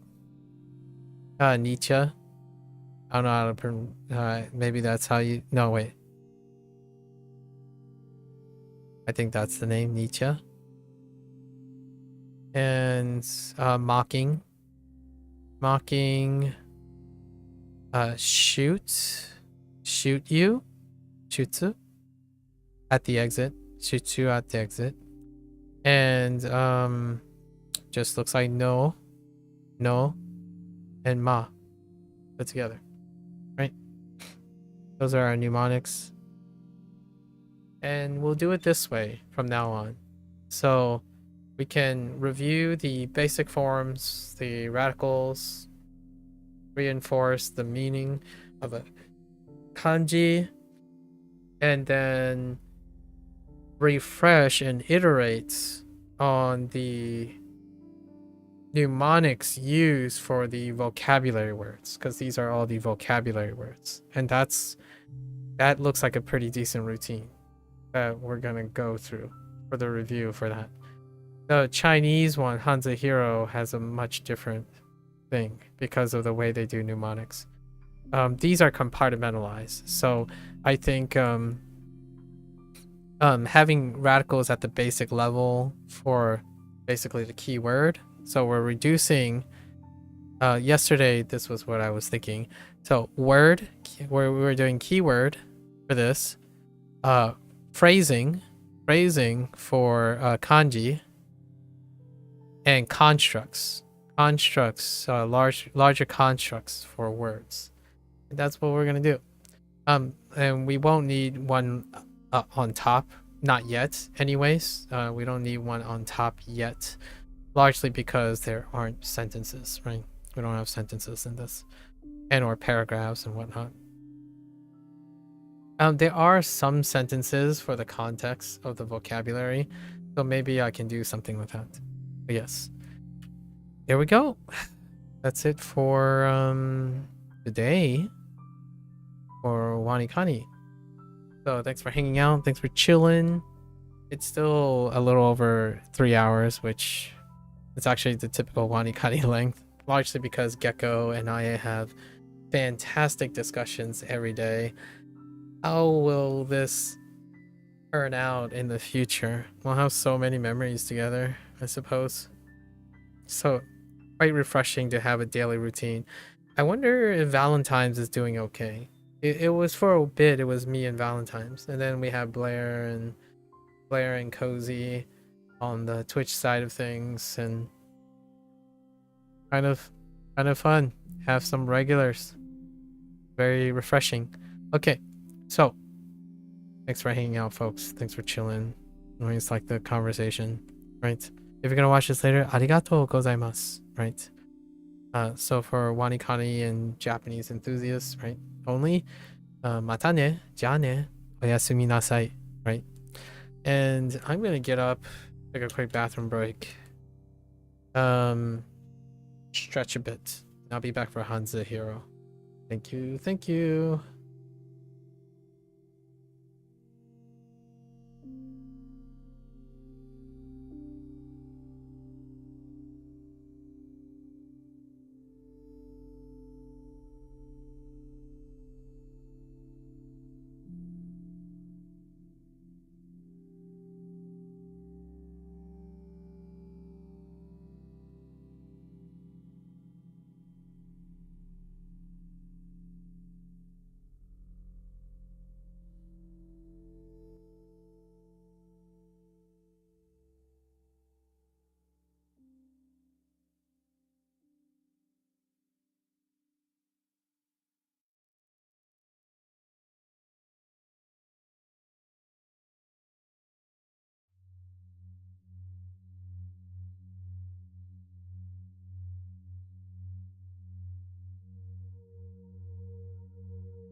All right, folks, welcome back.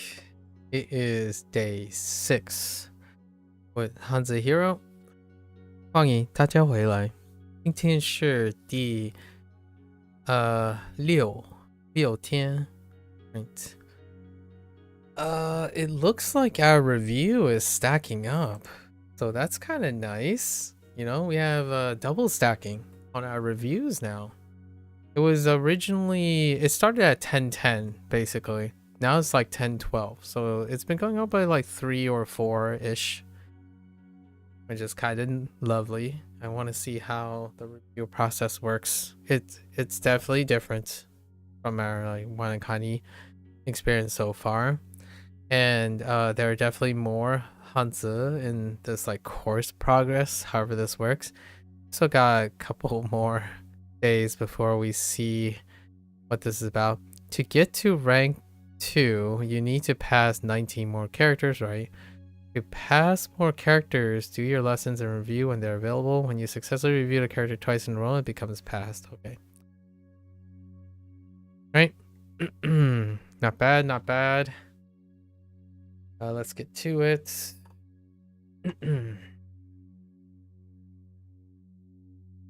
I keep having this habit of wearing my like writing glove, expecting to write, but we haven't written in a bit, right? Oh, I write in the afternoons because I'm doing my writing reviews for the big days, so it does allow my hand to recover quite a bit. All right, let's hop into our lesson. What are our new stuff? 不行 不行 can't do. All right. 不行 Bearing final characters, right? 不 and 行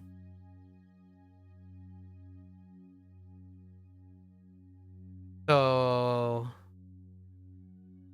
Bugs Bunny in the bathroom, in the house bathroom, right? In the bathroom in the house, taking a putting up a no sign in order to avoid any potential, so there are no dangers, right? And then 行 is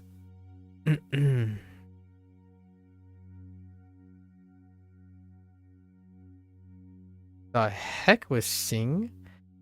It's it's Xena in the English manner making sandals that are kind of just okay. They're kind of okay, right?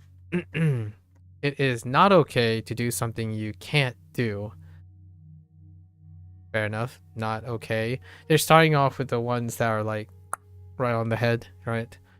So won't do, not okay, not permitted, not allowed. Yeah. Examples. Here are some usage words. See if you can spot the word. This method won't do. 这, oh hey, that's how 这 looks like. So 这口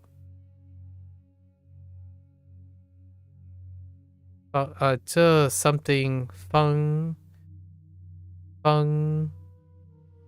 法 这 something 方法 oh 方法 is method.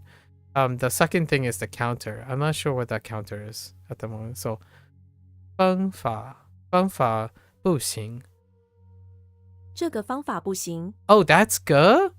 Oh my gosh, that's good. Wow. Okay. So that's the traditional for "ge." Wow. I would not have guessed that's "ge." Wow. Okay. Oh, that makes sense for "ko" in Japanese. Okay. So 这个办法不行. All right.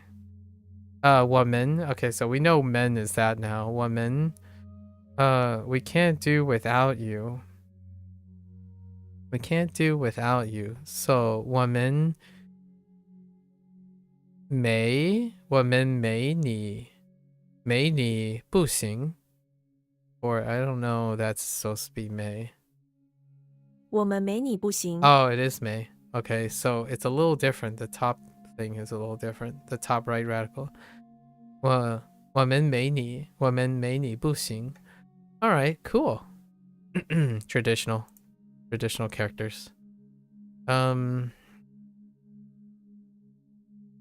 Oh, 行不行。不行.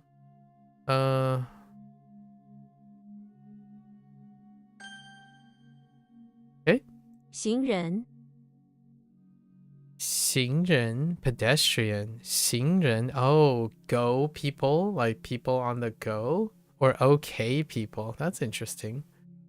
As opposed to for pedestrian. Okay. So for 人 is Robin Hood is in the infirmary stealing things to give to people, to a person. Steal from the rich and give to the stealing from other people to give to another person. I think something like that. Every 行人 is a okay person usually. I'm not sure if I buy that one, but I'm okay with it. Lack of a better word. Okay, so every pedestrian is an okay person. All right. I like using Japanese in this case.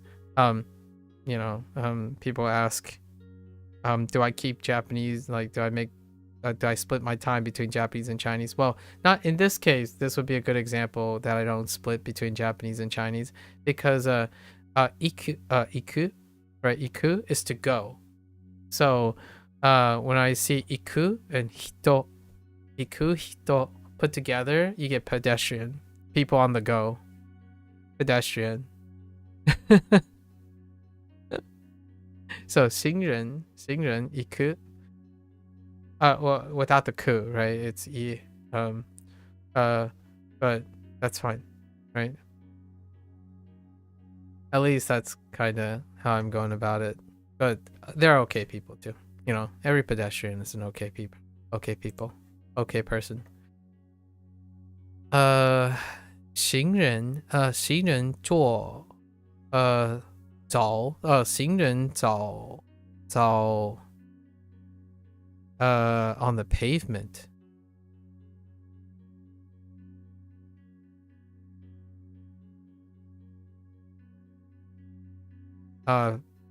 边街行人走便道。便道 oh right 知道便道便道 I was thinking of street, so I was thinking of 街 where's 街 going 便道 okay yeah 便道行人走行人走便道行人道 oh that's how you say sidewalk 行人道 okay 行人道。行人道 okay okay sandals 行人 行人。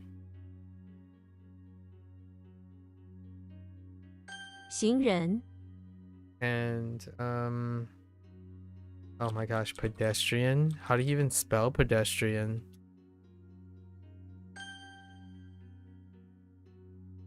I almost misspelled it. I almost spelled pedestrian. Okay. 车子。车子 I haven't added 这 to 车 but 车子 makes sense. So so is Charlie Brown is in front of the Charlie Brown is wait.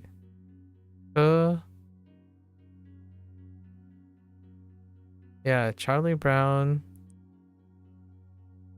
is in front of the electricity plant waiting to charge his electric car, which has a fantastic print, color scheme, reminiscent of his shirt, which I could imagine.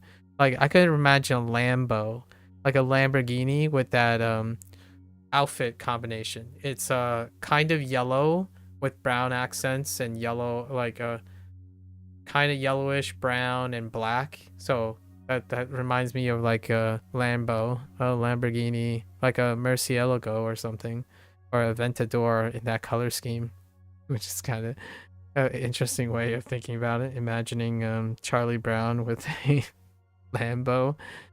Okay, and then child. Oh, you can actually combine them too, because Charlie Brown is a child. But well, what do we have for child?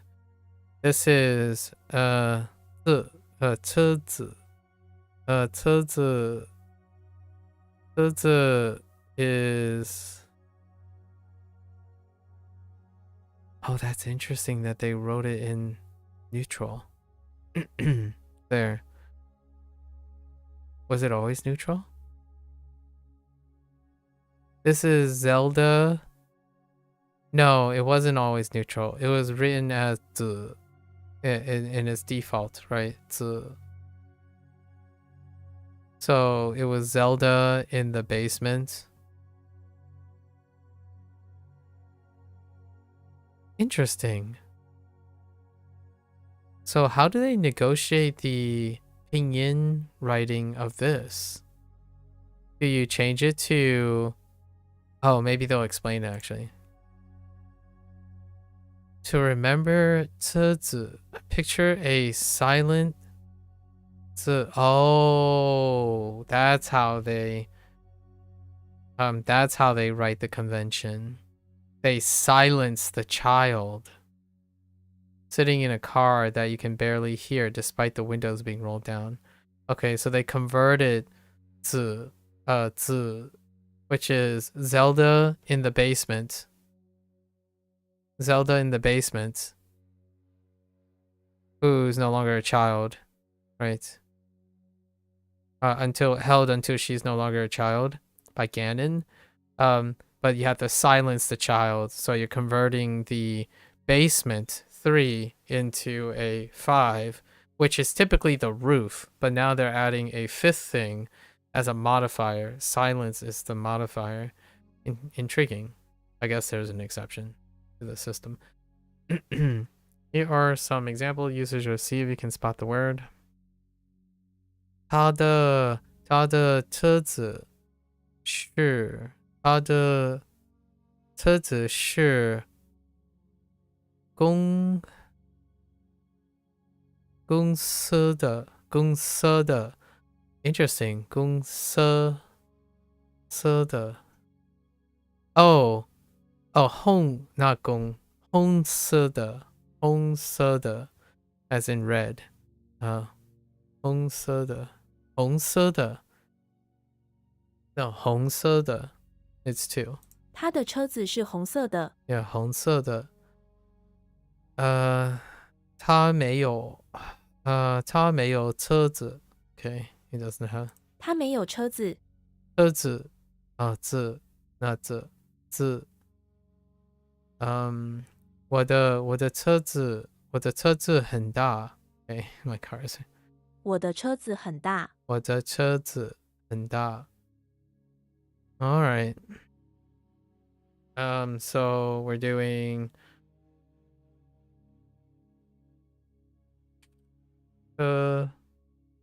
silent child 车子车子车子 just car still that's a pass 公 Gong, there it is. Gong. Oh, we got new peeps. Oh, this is red, so it's Hanzi. So Gandalf in a temple, outside of a temple. Gandalf outside of a temple, huh? Crossbeam. What will he do for a crossbeam? Ding. 歌 Okay. So ge. Yep. Hard ge. For example, yeah, like go. Yep, fair enough. Gandalf is pronounced the same as. So we already had Legolas, so Gandalf is a natural extension, right? So we choose Gandalf to represent. Gandalf is a fictional character from Lord of the Rings. He's a wizard with great power, yet works mostly by persuading by persuading instead of by force. I'm kind of curious why they didn't use Ganon, because Ganon was also mentioned too. So Gandalf. Gong, gong, ge, gao, gao. What does this one mean? Enough? Oh, 搞的, gao le. Oh, 搞了, gao le. Yeah, I remember that. Gong, a tribute. Interesting. So G initial. 歌 Excuse me. Crossbeam. That makes sense. Crossbeam, as opposed to using co and construction. But it just looks like those metal girders or beams, like I guess. They use for the structure of large buildings. You often see them scattered about at construction sites, or at least in cartoons. Right, crossbeam. There are examples that include crossbeam. River. Oh, Jiang.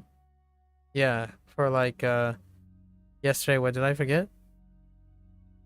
Changjiang. Yeah. Changjiang.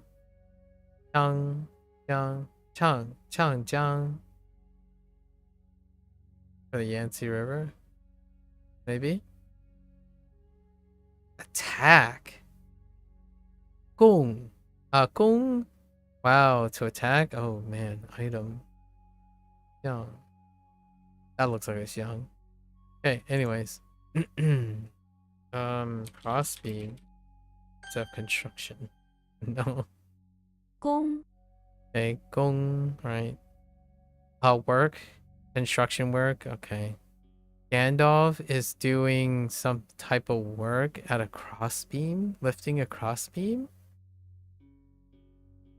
Gandalf is in front of the temple, which is currently undergoing some repair. He sits in the rock garden, smoking his pipe as he watches the monk work. Wow, that's I thought Gandalf would be doing the work. Watches the monks work. They go in and out of the temple carrying wooden crossbeams. Okay, one of the monks asks them to help him with their work with his magic staff. Okay, fair enough. Examples. 工人 工人 ooh, man-made, artificial. 人工 打工 yeah, 打工 工作 and 工 something. What is that supposed to be a character? Oh, what does it might be this character? No, it could be this character. That kind of looks simplified to me. We'll have to look in the future. Okay. Work. Wait, what?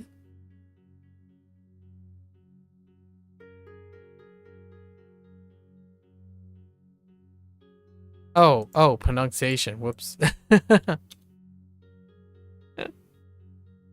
Gandalf in front of the Gandalf outside the temple.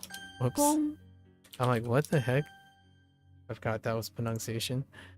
Okay, component name, crossbeam. Gandalf in front of the temple. 工 Work. The initial. 歌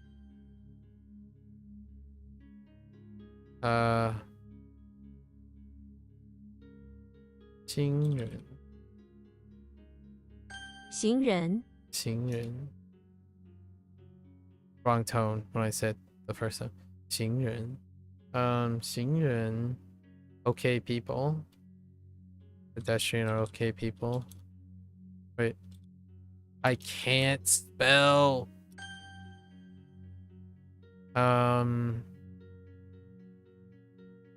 what's not okay is not okay 不行步行， can't do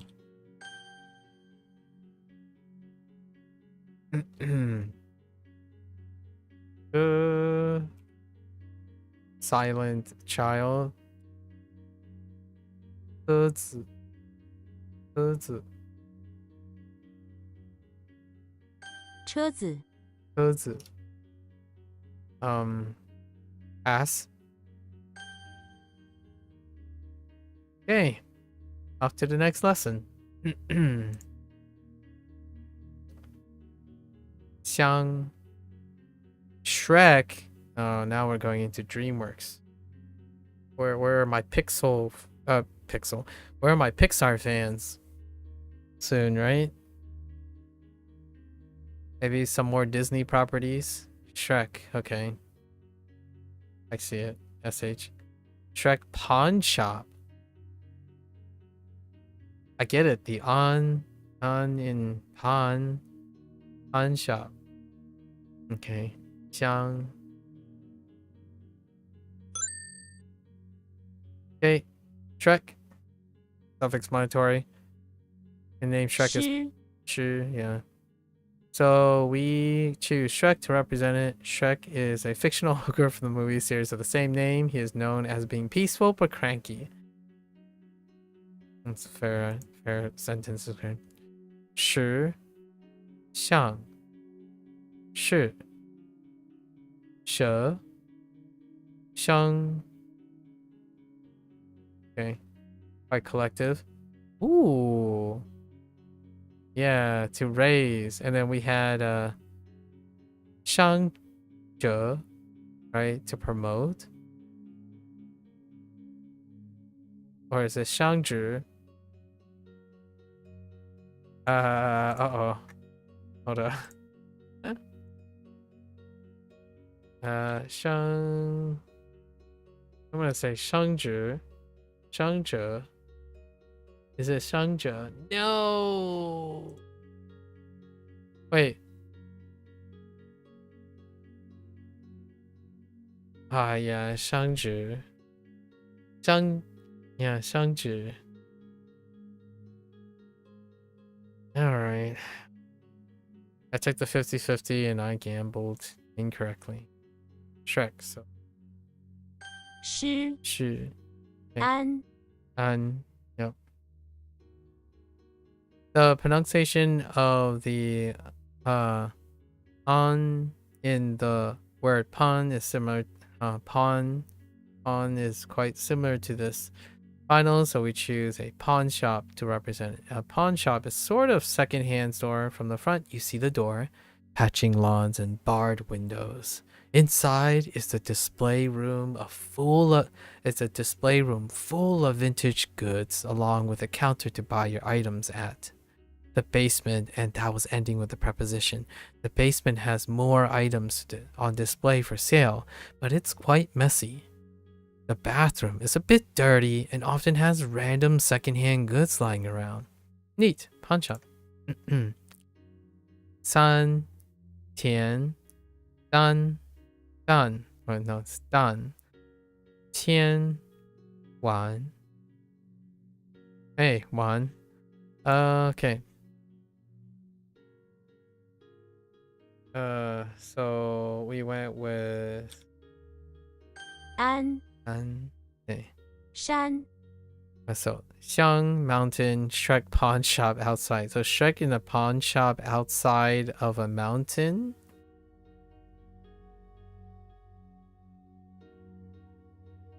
Huh. Shrek is in front of the pawn shop where he is building a mountain of mud. Why? To protest the pawn shop not letting him in because he was muddy. Talk about making a mountain out of a molehill. Wow, that's pretty good actually. That's I didn't know where that was going, but I like the mountain of molehill out of a molehill. That is quite an idiom right there. There are examples. 香烤 上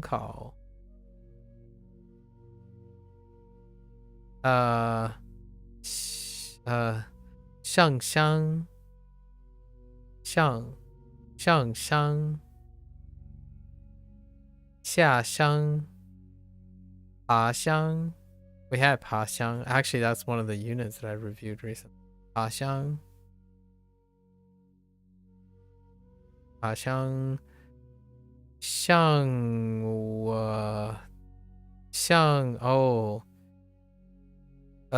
腿 or 脚 I think that's 脚 right 香脚 yeah 香脚 that literally the mountain foot 香脚 I like it. Okay, all right. Good old Chinese. Okay. Shrek in front of the pawn shop making a fuss by building a mountain of mud, right? 山 Done. Then this is a pass. Okay. 手 Shawl. We got Shrek returning, and then we have a bakery. Interesting. I wonder what their mnemonic is for bakery. And then basement. Yes. 欧 Okay. Oh.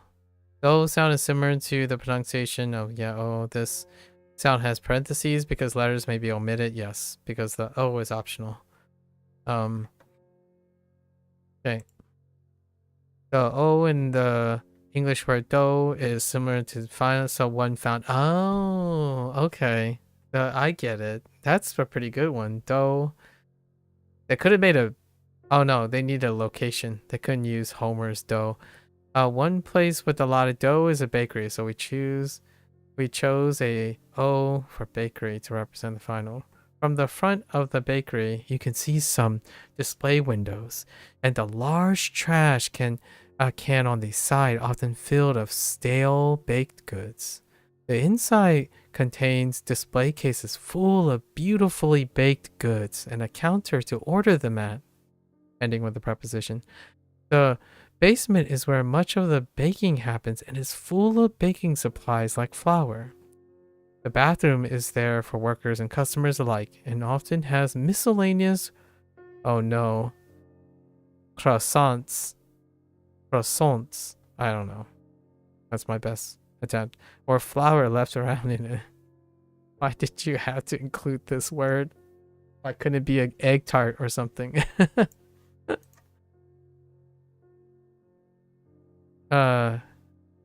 Jiu. Hao. Shou. Yo.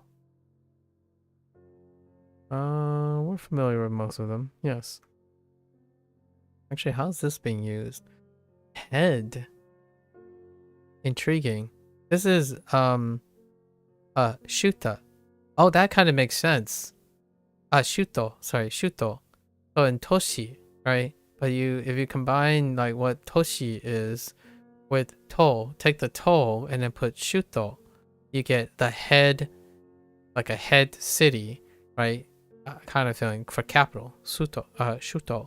Shuto is capital in Japanese, and the shu is probably off this. Oh, show. Interesting. Bakery. So O right.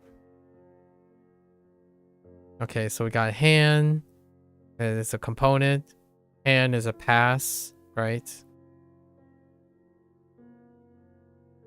Wait, didn't we already get this? Messed up hand? Oh, I guess they're reviewing all the components again.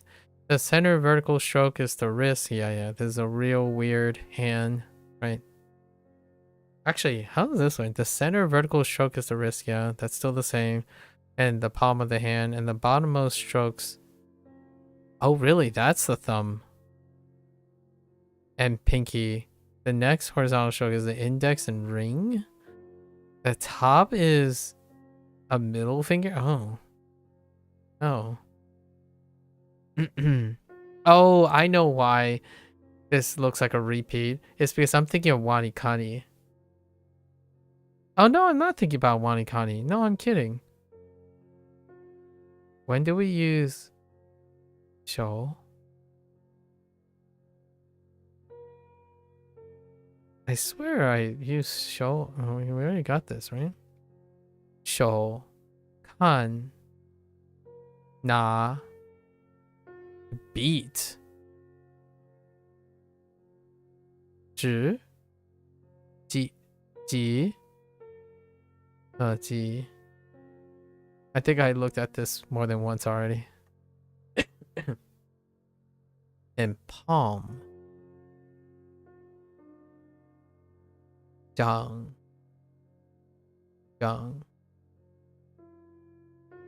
Okay, hand, right?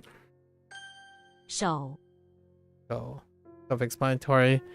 So, what is Shrek gonna do with his hands in the bakery, in the basement of the bakery? Bake some stuff with his hands?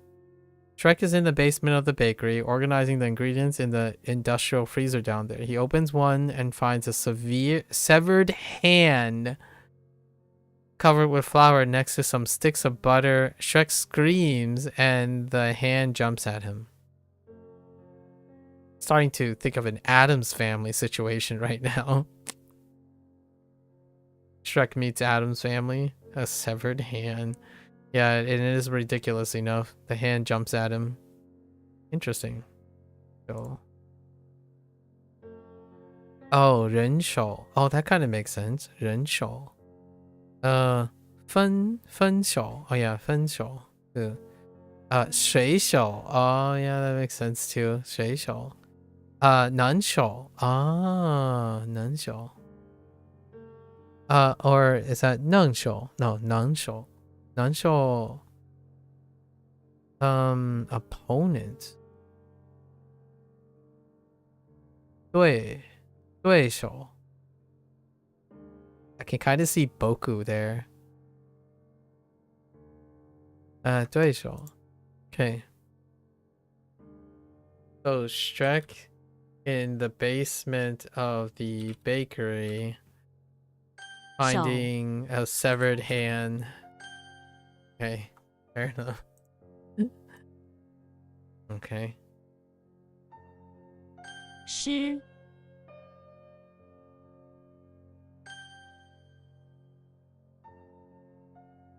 Bakery is O. O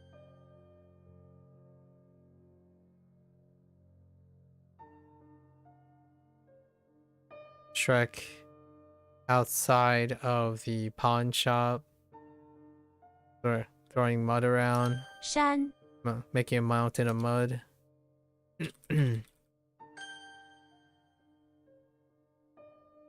an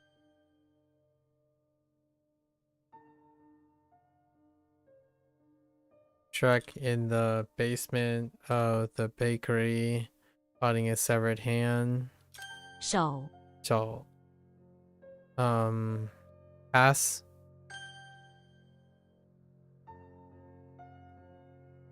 Nice. I got 22 reviews. Let's get it. A rack.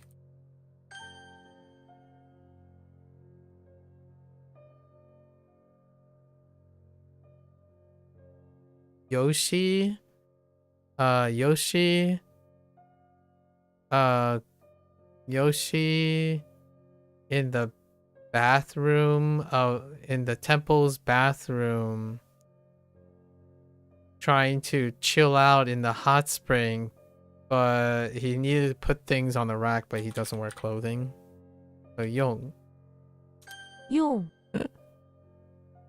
Oh, he wanted to use the rack, but he doesn't have any clothing.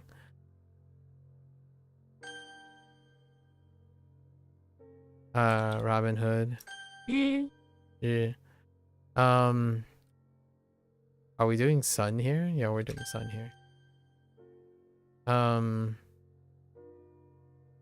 So what is this? Legolas? Legolas on the roof. On the house roof. Legolas on the roof of the electric plant, shoving or kicking a armless child off the roof.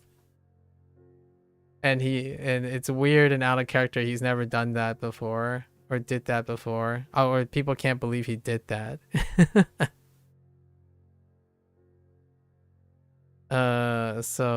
Legolas on the roof of the electric plant. 了 The did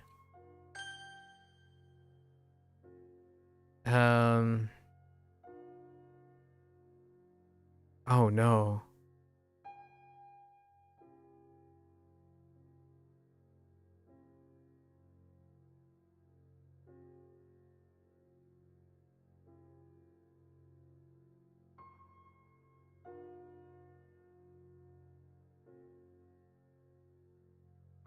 Oh, we're on components, not characters. The heck was the component? What did they end up calling the component?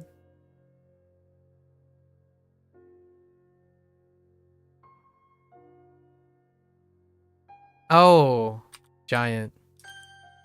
Right. Because it looks like a giant. It's great that they caught that. Interesting.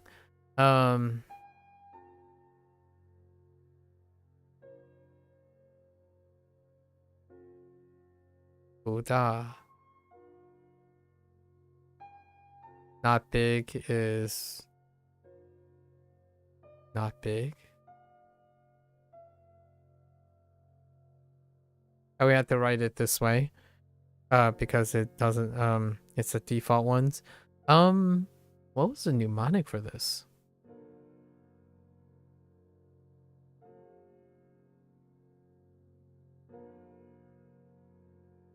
I don't know what the mnemonic is for this. 不大 Huh.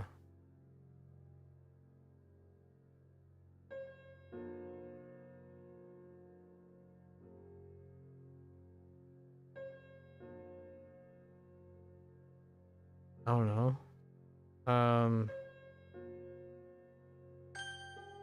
Oh, it's just, oh, not very is what they're doing. Okay. So let's write a note to ourselves. We gotta do this. We're gonna transfer our approach from WaniKani to HanziHero as well. Okay. Xena, I think is Z. Chi. Right. 西 Okay.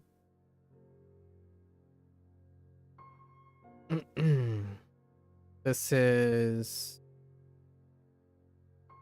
Robin Hood in the infirmary stealing things to give to other people. Stealing from people to give to other people. So in the infirmary. 人 Then or person. Fair enough. Oh, Walter White. Definitely 屋 but outside the entrance. That's one. English manner. 翁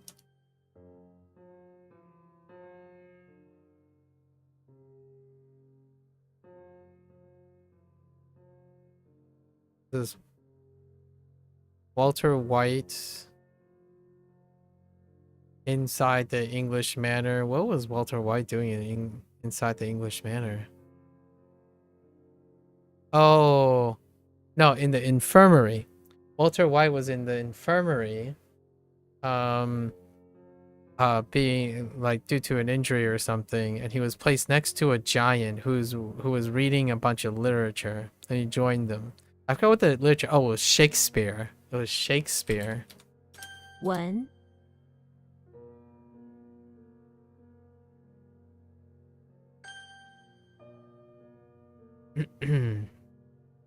This was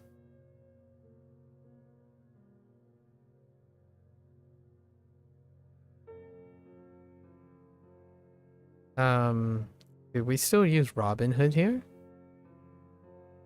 Where did the I come from? So I guess we're still using Robin Hood. Robin Hood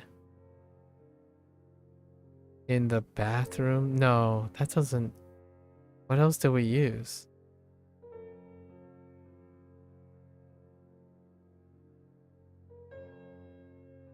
Okay, so let's write this down. This is a struggle. So, what did we use for ri?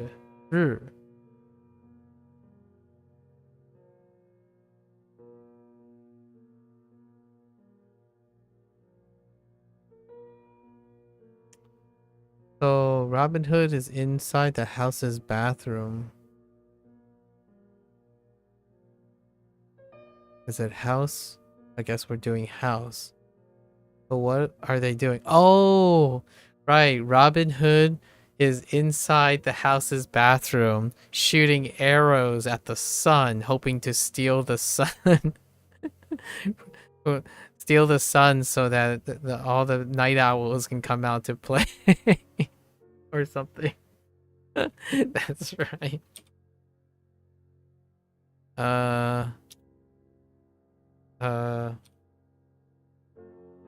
Yeah. Yeah. 日 日 we do sun. Oh, the character meaning. The character meaning is day. Good catch. Temple. Temple is the gong. So, Hoang. 轰 We're still using ground for this, I think. I think we're still using moon for this. Oops. That's bunny. 不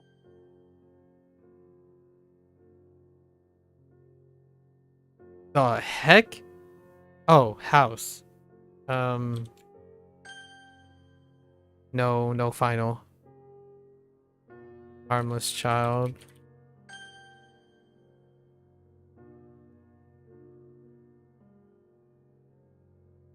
Darin. Darin.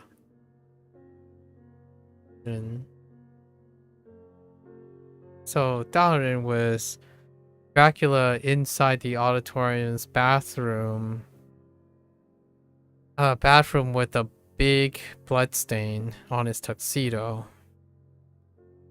And very covered in 大人 Darin.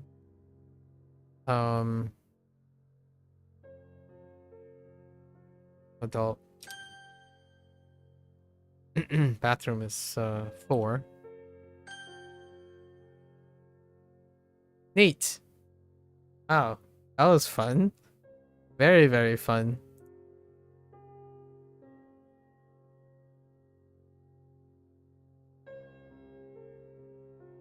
We're getting there. We're getting there. It's feeling pretty nice.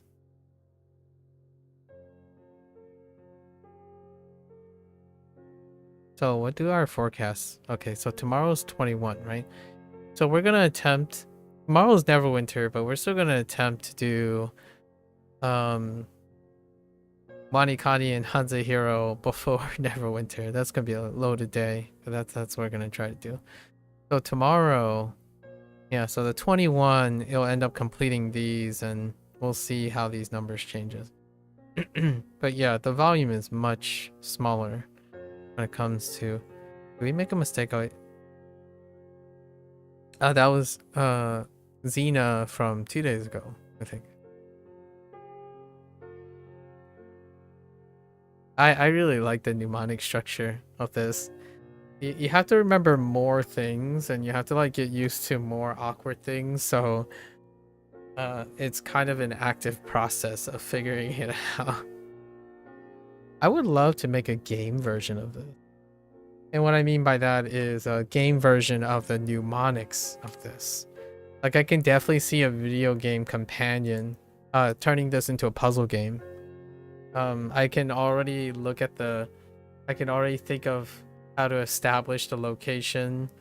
I think Blair mentioned the other day that it kind of reminds her of Clue, like the game Clue. I could think of a way to convert this into like a puzzle game where you would combine the pinyin radicals with visual representations to create components which synthesizes characters and then into words. Oh, you could totally turn this into a puzzle game, and then all the exceptions to the rules are like special interactions that you have to discover on your own. Oh, and you could get pretty deep with creating a web system. So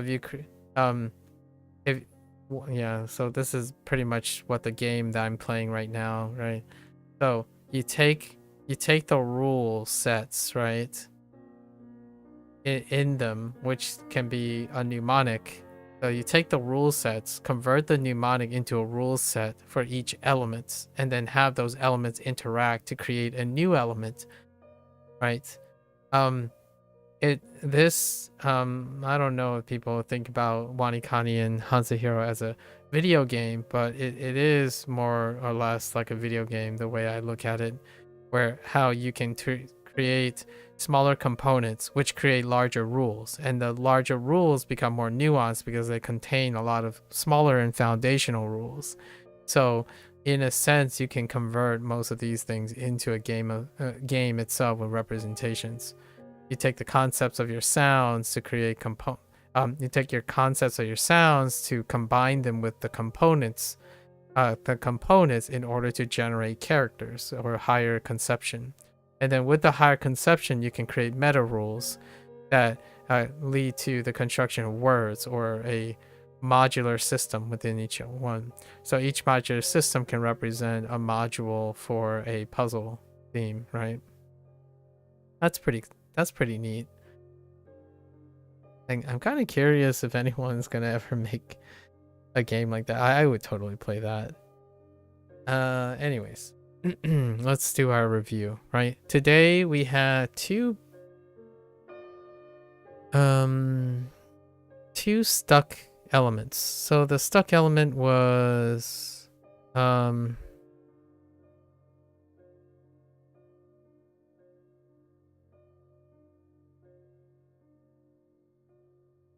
Buddha. Buddha.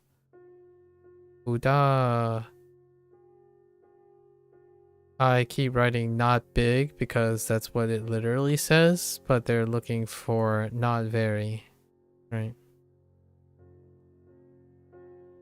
I wasn't sure about that, and that's the vocab thing.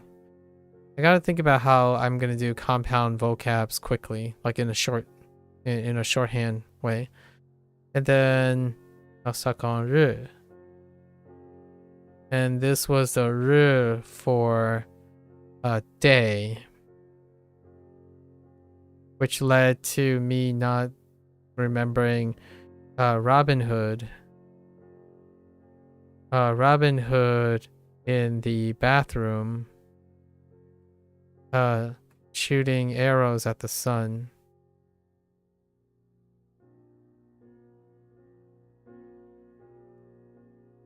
Right. Which was the component. Okay, and then let's go over our stuff. We have Gandalf,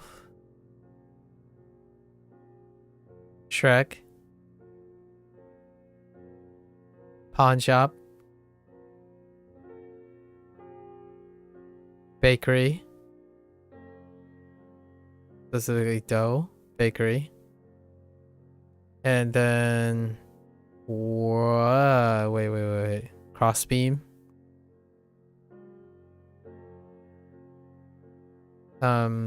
hand.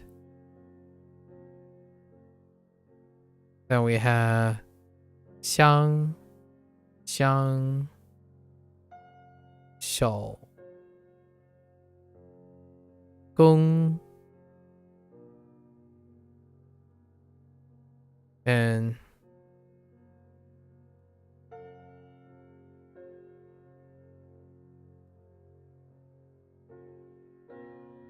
不行，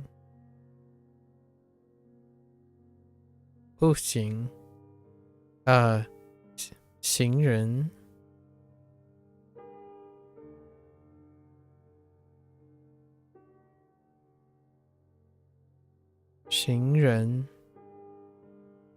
，and 车子。Okay, so let's get our xiang. Oh, actually, so we have Gandalf,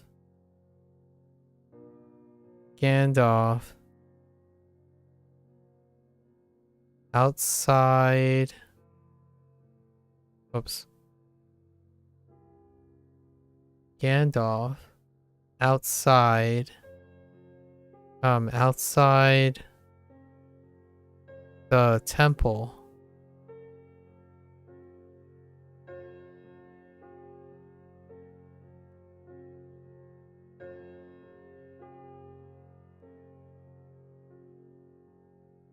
Outside the temple. Outside the temple, watching monks grabbing crossbeams, doing work. Right, doing work, grabbing crossbeams. And we have Shrek in front of Shrek outside the pawn shop with dirty hands. No. Outside the pawn shop making a mountain. Ooh. I guess my component is missing. So we have a like the pawn shop. Wait, is Xiang a component? Yeah, I think it is. The component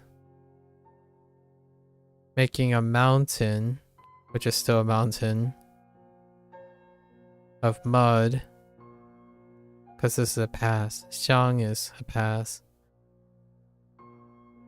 Then we also have Shrek now inside in the basement.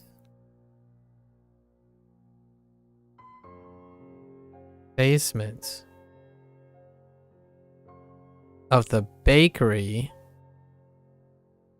discovering a severed hand, and the hand leaped at him, right, as he screams. And for this is so 不行 is not okay, right? Which leads to can't do. And then okay people, right? Pedestrians are okay people. And Cars. That's a pass with silent children.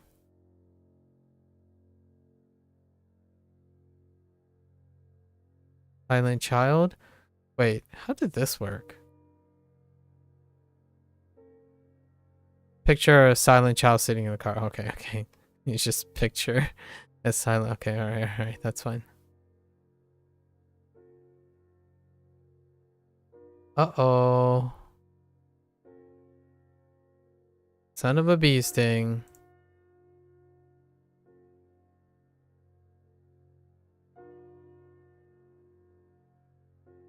Yeah, this really messes up the... Yeah, this really messes up the... Oh, there it is. This really messes up the plugin, actually, when you're navigating this. Alright. Yeah, car with silent child. Exactly. And that's it. That's it for HanziHero. Not too bad. It's still consistently 1 hour, right? So now we can really make a gauge. If I'm like yapping to the max, it's still about 3 hours for HanziHero. I mean, for WaniKani, it's about 1 hour for HanziHero. So we'll see how that shapes up. 4 hours total, not too bad. All right, folks, it's a little before midnight. Got a lot of writing to do this evening. Yeah. I'm gonna try to work out like 8 to 10 constructs for Japanese side of things. I think I'm being a little too ambitious. We're probably gonna be aiming for like 20 constructs. 20, maybe like 1 for 1 day, maybe 6 to as much as we can on 1 day, and then whatever's left over, then we do some commentary. Yeah, 30 sounds... Maybe even 30 is a little bit ambitious. Right now I'm at like 12 each. We'll see. I'm bouncing between Japanese and Chinese. Today is a Japanese review day. Alright, folks. There you have it. Thanks for hanging out. We'll be back tomorrow. We're gonna squeeze in the... Yeah, we're gonna squeeze it in. Right? So we're gonna squeeze in WaniKani and HanziHero tomorrow, and then do our Neverwinter stream. Neverwinter stream is more like a chill thing. I already have to do that in the evening, so I can do that. I can do that while doing my weekly stuff, I think. Anyways, that also means I get to work without needing to worry about stuff. Yeah. All right, folks. If you're gonna watch this later, 谢谢. Right. So until next time, 下次见. 下次再聊吧. Right. Stay safe, stay healthy, everyone. Good luck. Hopefully, still early days, right? Hope 2025 is shaping to be an excellent year. I'll catch everyone on the next one. Bye bye now.